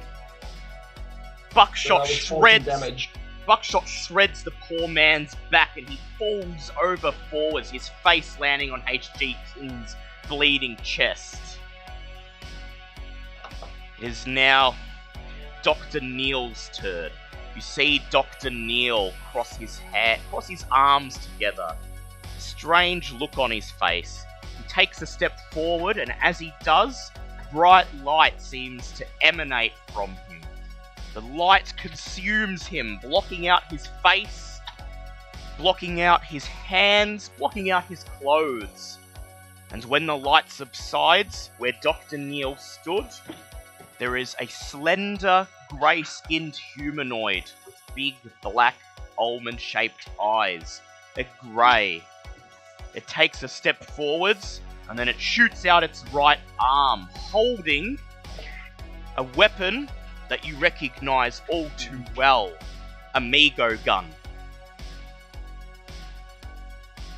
It raises the Mego gun, charges it up, and fires. Make a dodge check, please, Agent Ambrose. You may do it with advantage because this is quite far, coming from quite far away. 22 and a 82, so we'll go with the 22, which is a hard pass. Yep, and luckily you got just lower than him. You feel the beam of electricity ripple through your hair as you duck. The grey alien, its Mego gun still raised, continues wordlessly walking towards the satellite array. Vince, it is your turn. What would you like to do? Alright. So, would it be worth me trying to lob off another dynamite, or... Well, there's only 2 melee scientists left, and they're right in front of Ambrose, so he'd get caught in the blast. But you could try to throw one towards Dr. Neil / the grey alien, if you like. It's a bit far away, but you could attempt it, or you could just fire your gun and hope you hit him. Yeah, I might just fire my gun at the 2 melee aliens. Yep, go ahead and shoot at one of the scientists. Go ahead, fire your gun. Alright. 97 and bang! I aim for the ground again. Yep. Your bullet sails over Ambrose and the 2 scientists and hits one of the nearby satellites with a clang. H.G. King, it is your turn. Wait, isn't Ambrose before me? Yeah. Oh yeah, Ambrose is before. Yes, he is. Sorry, go Ambrose. And now Breath of the Deep takes effect now. It does. The grey... The caster must win in a post-power roll. That's right, so go ahead and make a power check. Okay, what is my power? 50. That is a 9. Fuck you, Neil. See how Neil does. 31. Neil raises his Mego gun, and then suddenly you shout, "Hear me, Dagon!" And you feel your skin bubble as if it were made of liquid. You feel this power surge through you and leave through your fingertips. Suddenly, the alien that is Dr. Neil buckles over, hitting the ground on all fours, making no noise but rocking its head back and forth, clearly struggling to breathe. If his mouth actually made sounds, he would be coughing and spluttering. You may roll 1d8 damage. Well, I picked a fun time to come back, didn't I? Yep. Yes, you did. Is that 1d8? Yes, it is. That is a 4. It also says 1d8 damage each round. The target should make an extreme con roll equal. Yep, that's to see if they expel the water, which is what he's going to do. Yep. Oh, fuck! He lurches forwards, and you see the salty sea brine spurt out through his tiny mouth. He looks at you, and although you see no emotion in those black almond-shaped eyes, you know he's looking at you with sheer hatred. He slowly climbs to his feet, raises his Mego gun, and it begins to charge. Oh, that should have been a turn him just getting up. He fires his Mego gun. You may dodge with advantage. Shit, where did my dice go? There's 1 and there's 2. I'm not getting my answers now, am I? That is a 30, which is 30. just a normal? Yep. No, it's a hard. And he's going to roll with disadvantage because he's still disoriented from expelling liters of water out of his body. And That makes sense. the beam of electricity is about a meter too much to the right. It sails past you and hits one of the satellite dishes behind you, making a loud dent. Making a huge dent, and the satellite dish loudly rattles as it tips ever so slightly to one side from the shot. HG King, it is your turn. Please make a con check to cling to life.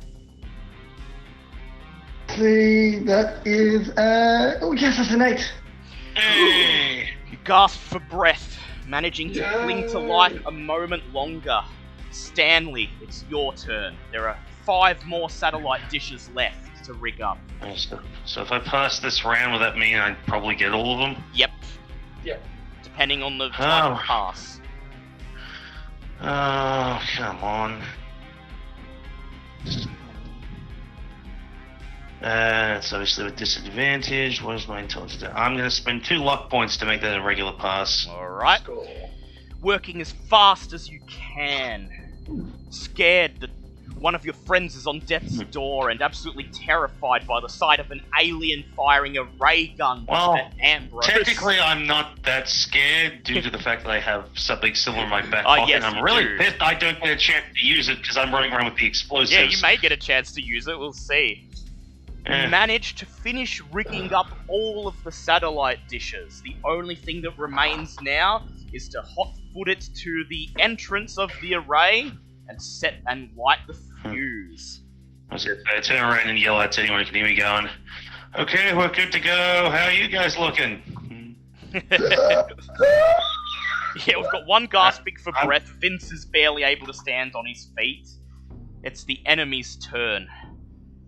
I'm hearing good.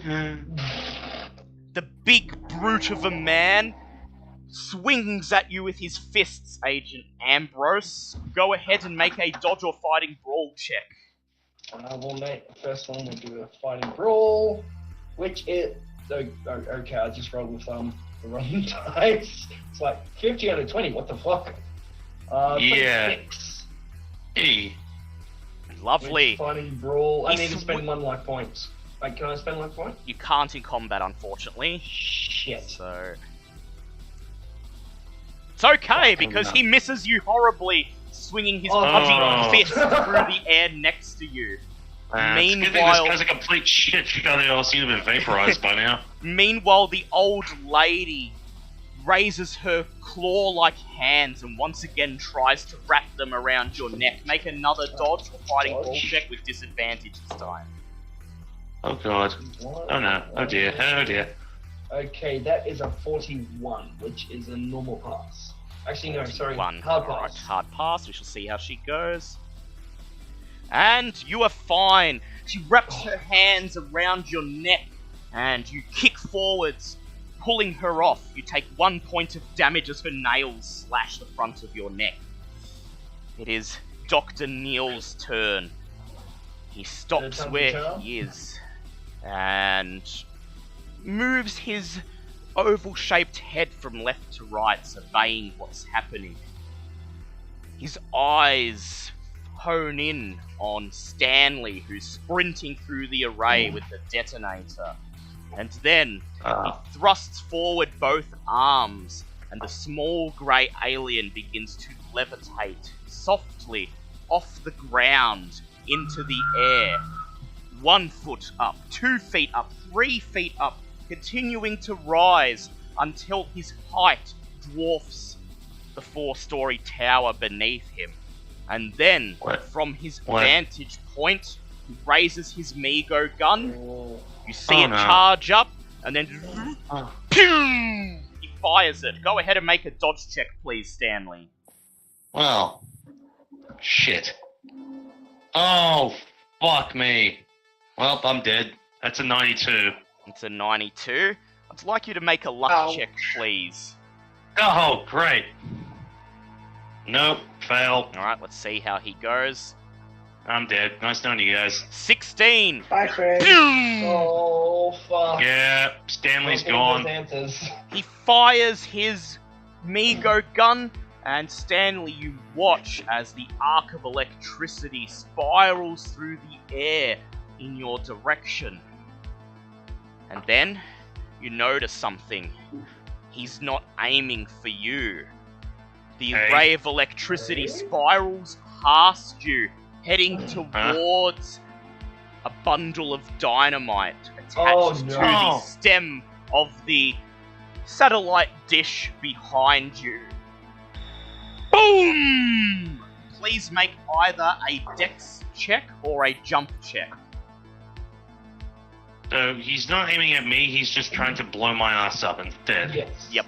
No. Oh, fun. Well, let's see how a dex goes, because Well, I he don't have wasn't. a friggin' He jump. wasn't doing well at hitting Ambrose, so he's kind of decided not to actually try to hit people with it. That's great. Hey. And nope, that's a fail on the dex check. All right. Boom! You take from this explosion 7 points of damage as the force of the explosion sends you flying into the middle of the satellite array. But Gritty... Fun. Who wants to guess how much health I had? 7. I had 6. Yeah, it's 6. Ouch. Dan the man is down. Yeah, you're dying. Please make a Constitution roll. Welcome to the dying club. Everyone around you is dying. You didn't take enough to get a major wound, so you're not dead. Wait, how did that work? I took 7 damage. Shouldn't that be a major wound? Yeah, but it was the individual dice, 2 and 5. So yep. Well, just lying there face down, a smoldering critter going, "Hooray! Lucky me!" Oh, Go yeah, ahead. that's a pass on the con check at least. Yep. Just yay! Yeah. So basically, you take a critical wound if 1 dice in an attack deals damage equal to or greater than half of your HP. So Hooray! Lucky. you're fine. Luckily. Okay. Oh yeah, fucking grand. Vince, it's your turn. You see Stanley go down, knocked to the floor by the explosion, and you see the detonator for the fuse in his hand. Is it, but if I detonate it now, we're all going up. You'd have to drag Stanley away. Just Alright. work a fucking thing up. So I'll have to drag myself over to him to drag us. Well, you have enough. You're stabilized enough that you can move him without any penalty. Okay, so I'm basically moving on adrenaline alone at the Yeah, moment. you're running on pure adrenaline right now. Alright, I would like to make a dash for Stanley Alright? to drag him out of the danger zone. Alright, I would like you to make a strength check, please. Hey, Stanley. Oh, yes. You lift We're getting Stanley somewhere. up. You lift Stanley up, sticking your arms underneath his elbows, pulling him to his feet, and then making sure he doesn't drop the detonator. You move as fast as you can, half assisting him, half carrying him towards the entrance of the array. It is now Agent Ambrose's turn. Should I still have to get? We would still have to get to King and get him out as well. Yep, you gotta drag King out of there. Alright, how many? Well, where around you me are for right now, you are at a distance enough away from the satellites that you would have a chance to jump out of the way, but given that King is incapacitated and Stanley is incapacitated, you probably want to get them out of this fenced-in area entirely. Yeah, I have to shoot my way out first, don't I? Because I'm surrounded, aren't I? Yes. Unfortunately. Alright. How many are around me? Just 2. Plus Dr. Neil, who's floating up in the air to try Yeah, and blow fuck them him. Right, Fuck him, let him cook. Well, I can't do 2 actions at once, so I guess I'll just have to use two of my buckshots, leave one in the chamber, and I Alright, guess try to hit the go 2 in for front it. of you. and Alright. go for King next round if. Alright, Okay. make a firearms check. That is a 27, which is a hard pass. A hard pass. Boom! Roll your 4d6 and double it. 6 and 5, 12, 14, 28. You reduce the big burly man's thumping fist to a stump. And then he topples over, his face hitting the dirt. He gurgles once and doesn't move. Please make... If you'd like to make your second shot, please make it with disadvantage. Okay, that's an 11 and a 3. So either way, that's That boy's in a well. That boy's that's a fucked. critical. Pretty cool. That boy's in for a world of hurt, I tell you what. He is. Yeah. That's a critical. Roll 4d6 and double it to see what you do to the old lady. Alright. Mess her up. So first off, that's a 12 plus 3, and the last dice is a 4, so 12, 13, that's 15 plus 4, that's 19, double 19. Double 19. Boom! Where there was an old lady in front of you, Where there's there nothing was a but lady? red mist and tattered pieces of lab coat. Hey, where'd Lovely. you go? What she? Hey, I'm gonna show you a magic. Like this Hey, old lady. HG King, please make a con Let me check. tell you something. Ta! No 30, so it's a hard pass. Hard pass. Yeah. You continue gasping for breath. Stanley, please make a con check. It'll help over here. 39, that's looking fine for me. Yep, you're Still. just groaning, your bones all aching from the force of the explosion. Yeah. It is Dr. Have a great- Neil's turn. From his space in the air, he looks down, his eyes focusing on Stanley and Vince. Vince dragging Stanley along the ground. He holds out his Mego gun, charges it up, and fires. Vince, please make a dodge check. Oh god. 57. Oof, actually. That's- What's my dodge?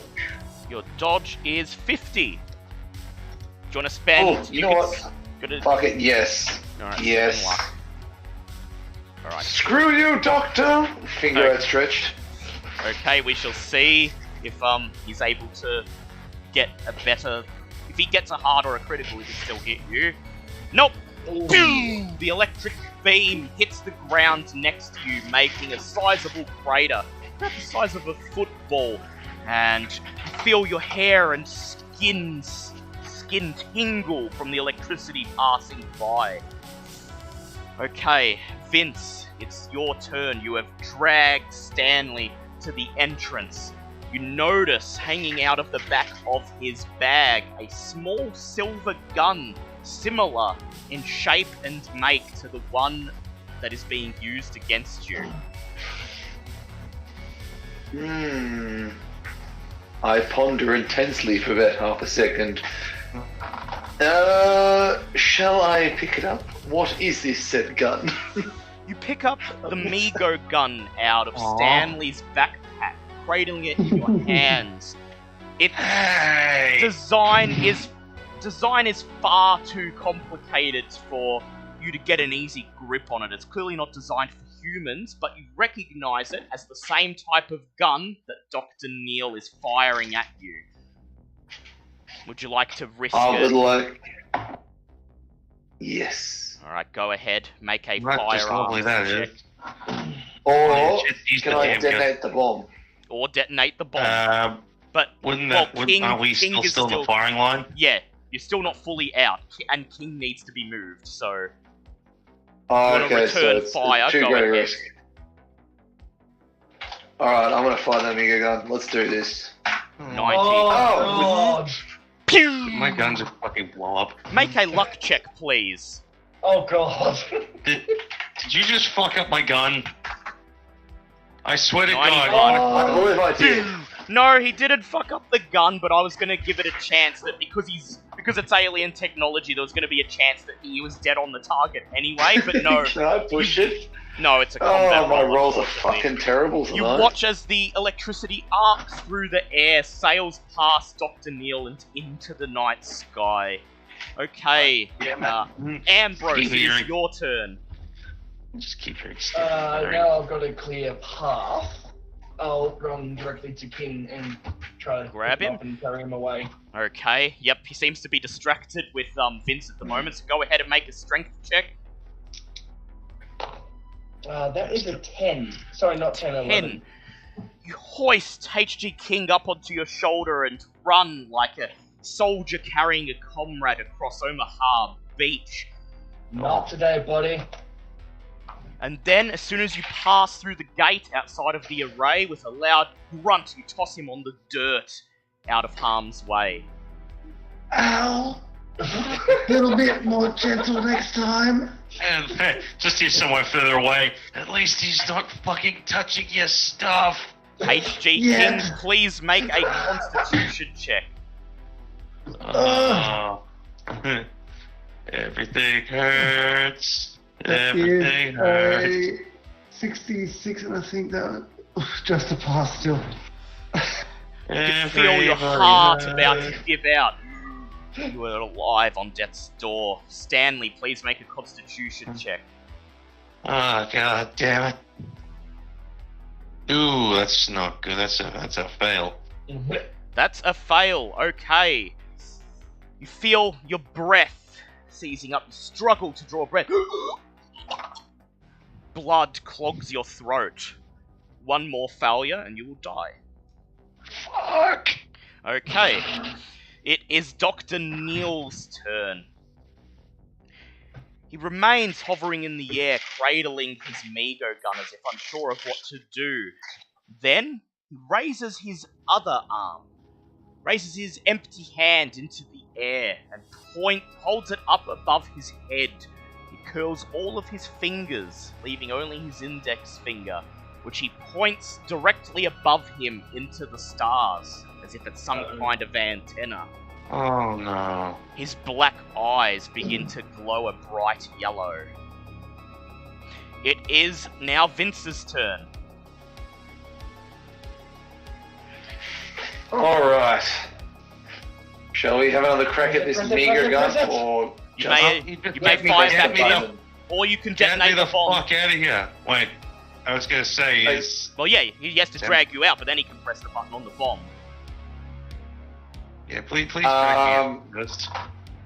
So Yeah, it's up are to we out of harm's way yet? You Or not will yet? be if you pass another strength check. You will be, otherwise, not right now.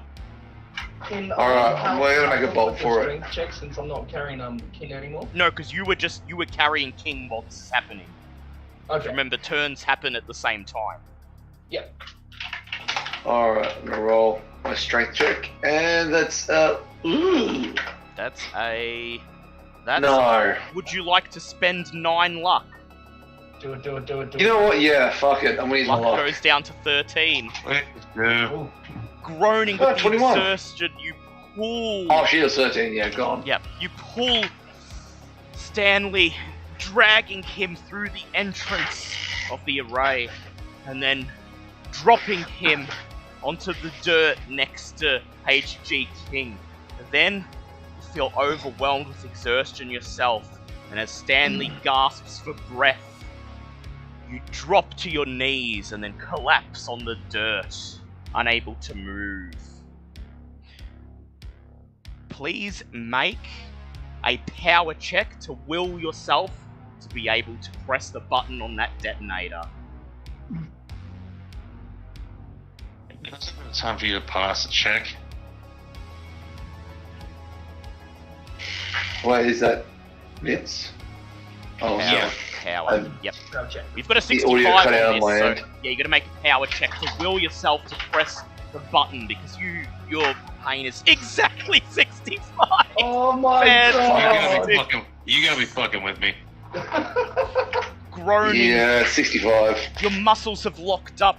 Exertion has taken over. You are unable to move. But then you summon the last ounce of energy within you. Reach out your right hand. Wrap your fingers around the detonator control panel in Stanley's fingers. And then you press your thumb down on the button. See you in hell, candy boys. Okay, I need to Done. switch music.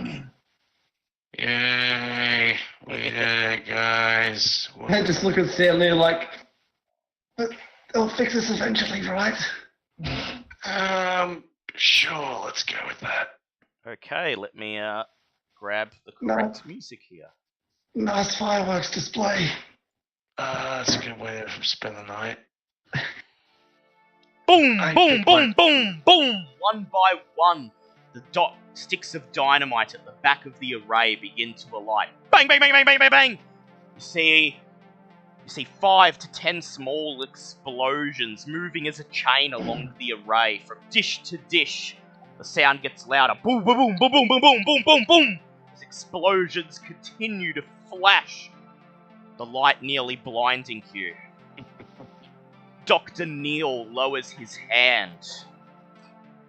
And then, looking at you, watching the satellite dish go up in flames, he thrusts out his hand holding the Mego gun, tossing it to the floor in seeming anger. And then, before your eyes, he is engulfed with white light. You watch as in the white haze, his silhouette changes from the slender humanoid of the grey alien to something much more insect-like, something with 6 legs and great spindle-like wings. And then, as the dozens of small explosions combine and a big whoosh of sound, heat, and air buffets you, the large insect-like creature that was Dr. Neil flaps its wings and glides away into the night sky. Yeah, you better run. The GCPA, the Great Plains Cuneiform Array. Cruciform Array was once one of the great places of science in the Midwest, but not anymore. Your explosion wipes out the entire array, leaving only a single satellite dish unharmed. Intact, if not a little bit bent over from the force applied to it. It's white concrete, just a little bit pockmarked with black scorch marks. Later on, as you recover from your wounds in the North Platte Regional Hospital, you find yourself chuckling as you learn that this lone satellite dish was dish number 2.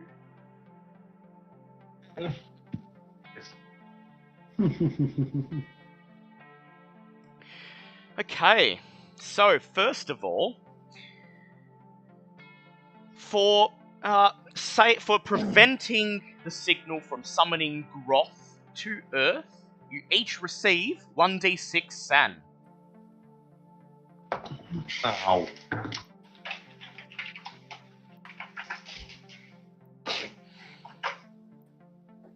Nice.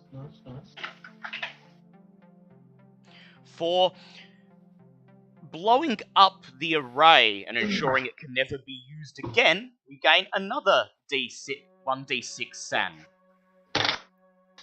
Nice. And finally, for failing to save Jenny Hopper or the scientists, you lose 1d3 San. My offense, we tried. Oh, of course, on that one I reply. We didn't really save Jenny, did we? We just blew her up into mini bits and pieces. We, technically speaking, we saved her from herself. Do we get a bonus for her being alive? Can we get her bits? In the weeks to come, the news about earthquakes in the Midwest, in Ethiopia, in the South Pacific slow and eventually die out. These strange natural disasters around the world cease, and the reports of out-of-control animals or random acts of violence across America's Midwest soon come to an end as the music of the spheres subsides, once again restrained to its place in the cosmos. And while Ghroth comes ever closer to Earth, while he is aware now of Earth's existence and draws ever closer, you gain some comfort knowing that this is years, perhaps centuries, perhaps millennia off. You have saved the world. You hear no more news out of Hayden, Nebraska. The cleanup after the earthquake proceeds relatively smoothly, and counting young Johnny and his mother, earthquake only claimed 13 lives. Why did you have to bring up him again? Why, little Johnny? Why, little Johnny?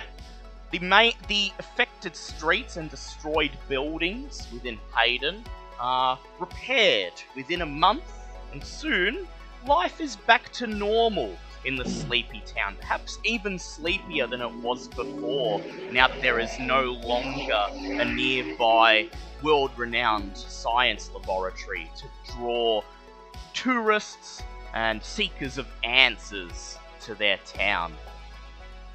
Stanley, when you finally recover after 3 weeks in the hospital and retire to your trailer, you arrive back at your trailer to find the TV still on, still blaring, talking about the mundane happenings of the last month, the countries and cities around the world recovering from earthquakes and life turning back to normal. And as you take a deep breath and slump down onto your moth-bitten armchair, brushing aside some Chinese food containers and pizza boxes, the news report changes and Stanley Arnold's face appears on the screen. The news reporter recounts that along with Hayden's recovery after the earthquake, there were not a lot of emergency services who could be bothered to check in on Stanley alone in his cell. Oh, shit. And as a last bit of bad news from earthquake rocked Hayden, the newscaster reveals that when the rescue and reconstruction efforts had winded down and the town's police finally returned to their daily life, they decided to check in on Stanley Arnold and discovered that perhaps driven over the edge by the earthquake, by the knowledge that he wasn't able to stop whatever it was he was researching, that this was in some way all because of him, and ridden with guilt over what he did to Carrie, he hung himself with his bed sheet, and his body, lifeless, swung back and forth over the toilet, his eyes emotionless, staring off into space. Stanley, I'd like you to make a send check, please. Oh, naturally I fail that. That will be a loss of 1d3 Sen. Yep, that makes sense. Just quietly crying to myself in the hospital bed. Yep. Knowing that despite our efforts to save the world, what does it matter if I can't save a friend?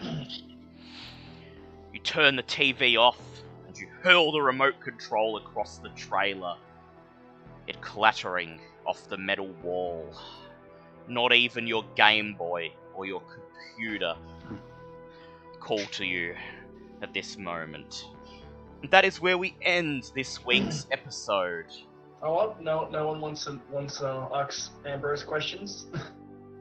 Well, yeah, go ahead if you have any. Well, it's just because hospital. Because Vince, H.G. King, and Stanley kind of got taken to the hospital, so they didn't really see much of Ambrose after that. Yeah, so you might be off the hook for today, but those answers will have to come at some point. Regardless. Don't worry, Stanley is not forgetting about it. He's just preoccupied. As for Ambrose, once you help your 3 cell members receive medical treatment and you're told they're safe in the hospital, you return to the green box on the outskirts of Hayden, and you dial a call to Harkin. His laboured breathing greets you. Is the place destroyed? That is, thank you very much for that information. That the dynamite's certainly done the trick, and minimal casualties. What of the scientists? Unfortunately, we couldn't save them. They were already turned, and Dr. Neil, who turned out to be one of those creatures we encountered all those years ago, was one of them.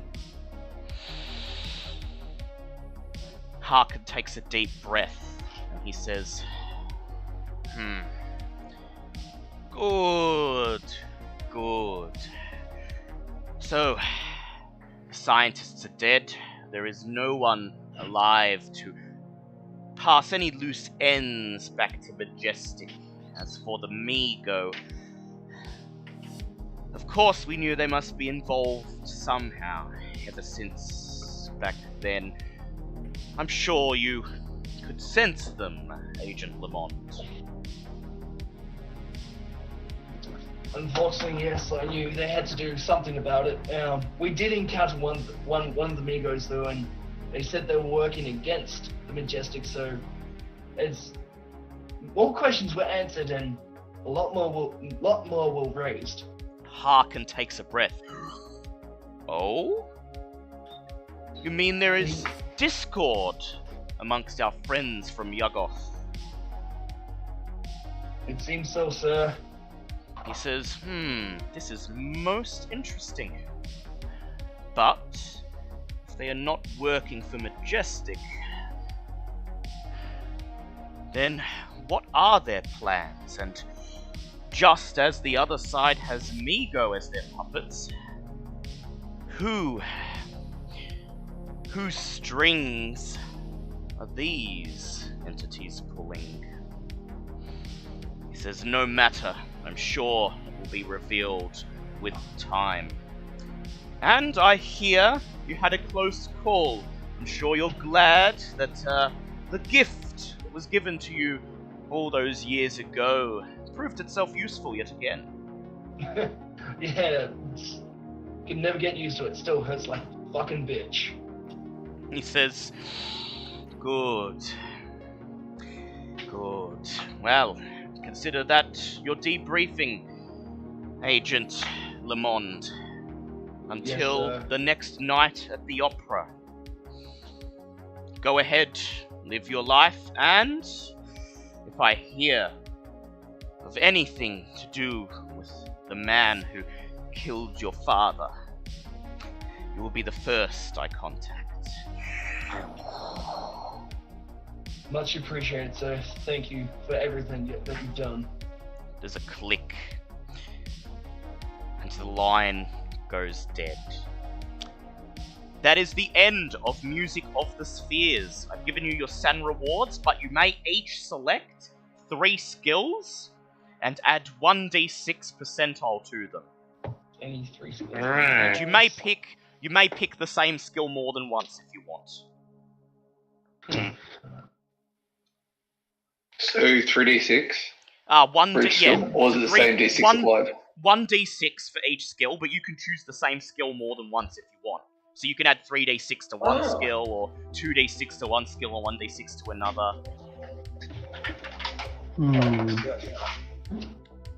252. Except for credit. I said except for credit rating or Cthulhu Mythos, correct?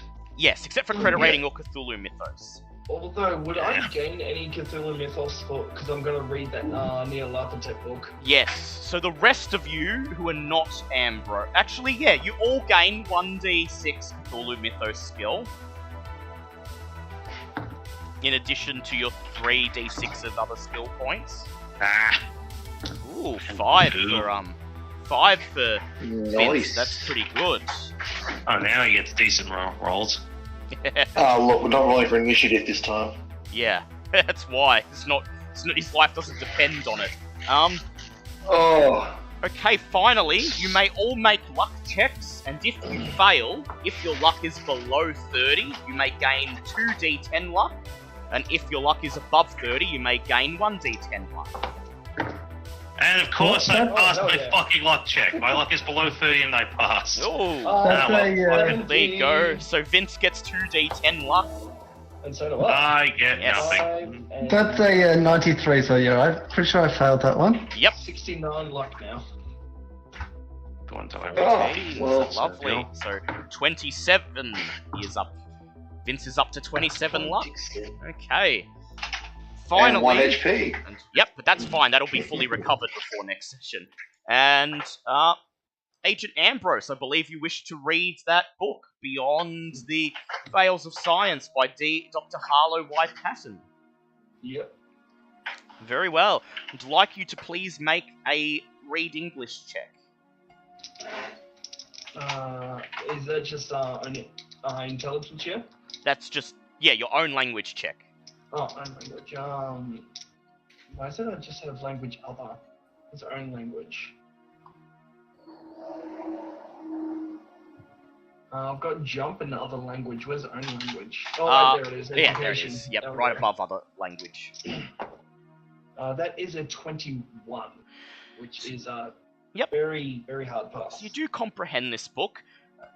Quote-unquote, Dr. Patton presents a philosophical reflection on the meaning of modern physics, much like the Tao of Physics or the Dancing Wu Li Masters, but informed with a sinister and oppressive mythos sensibility. The book discusses the implications of relativity, quantum mechanics, and non-Euclidean geometry as a way of thinking about the world, and demonstrates that human notions of morality and ethics are meaningless in the face of an empty universe ruled by random chance. Please make a SAN check.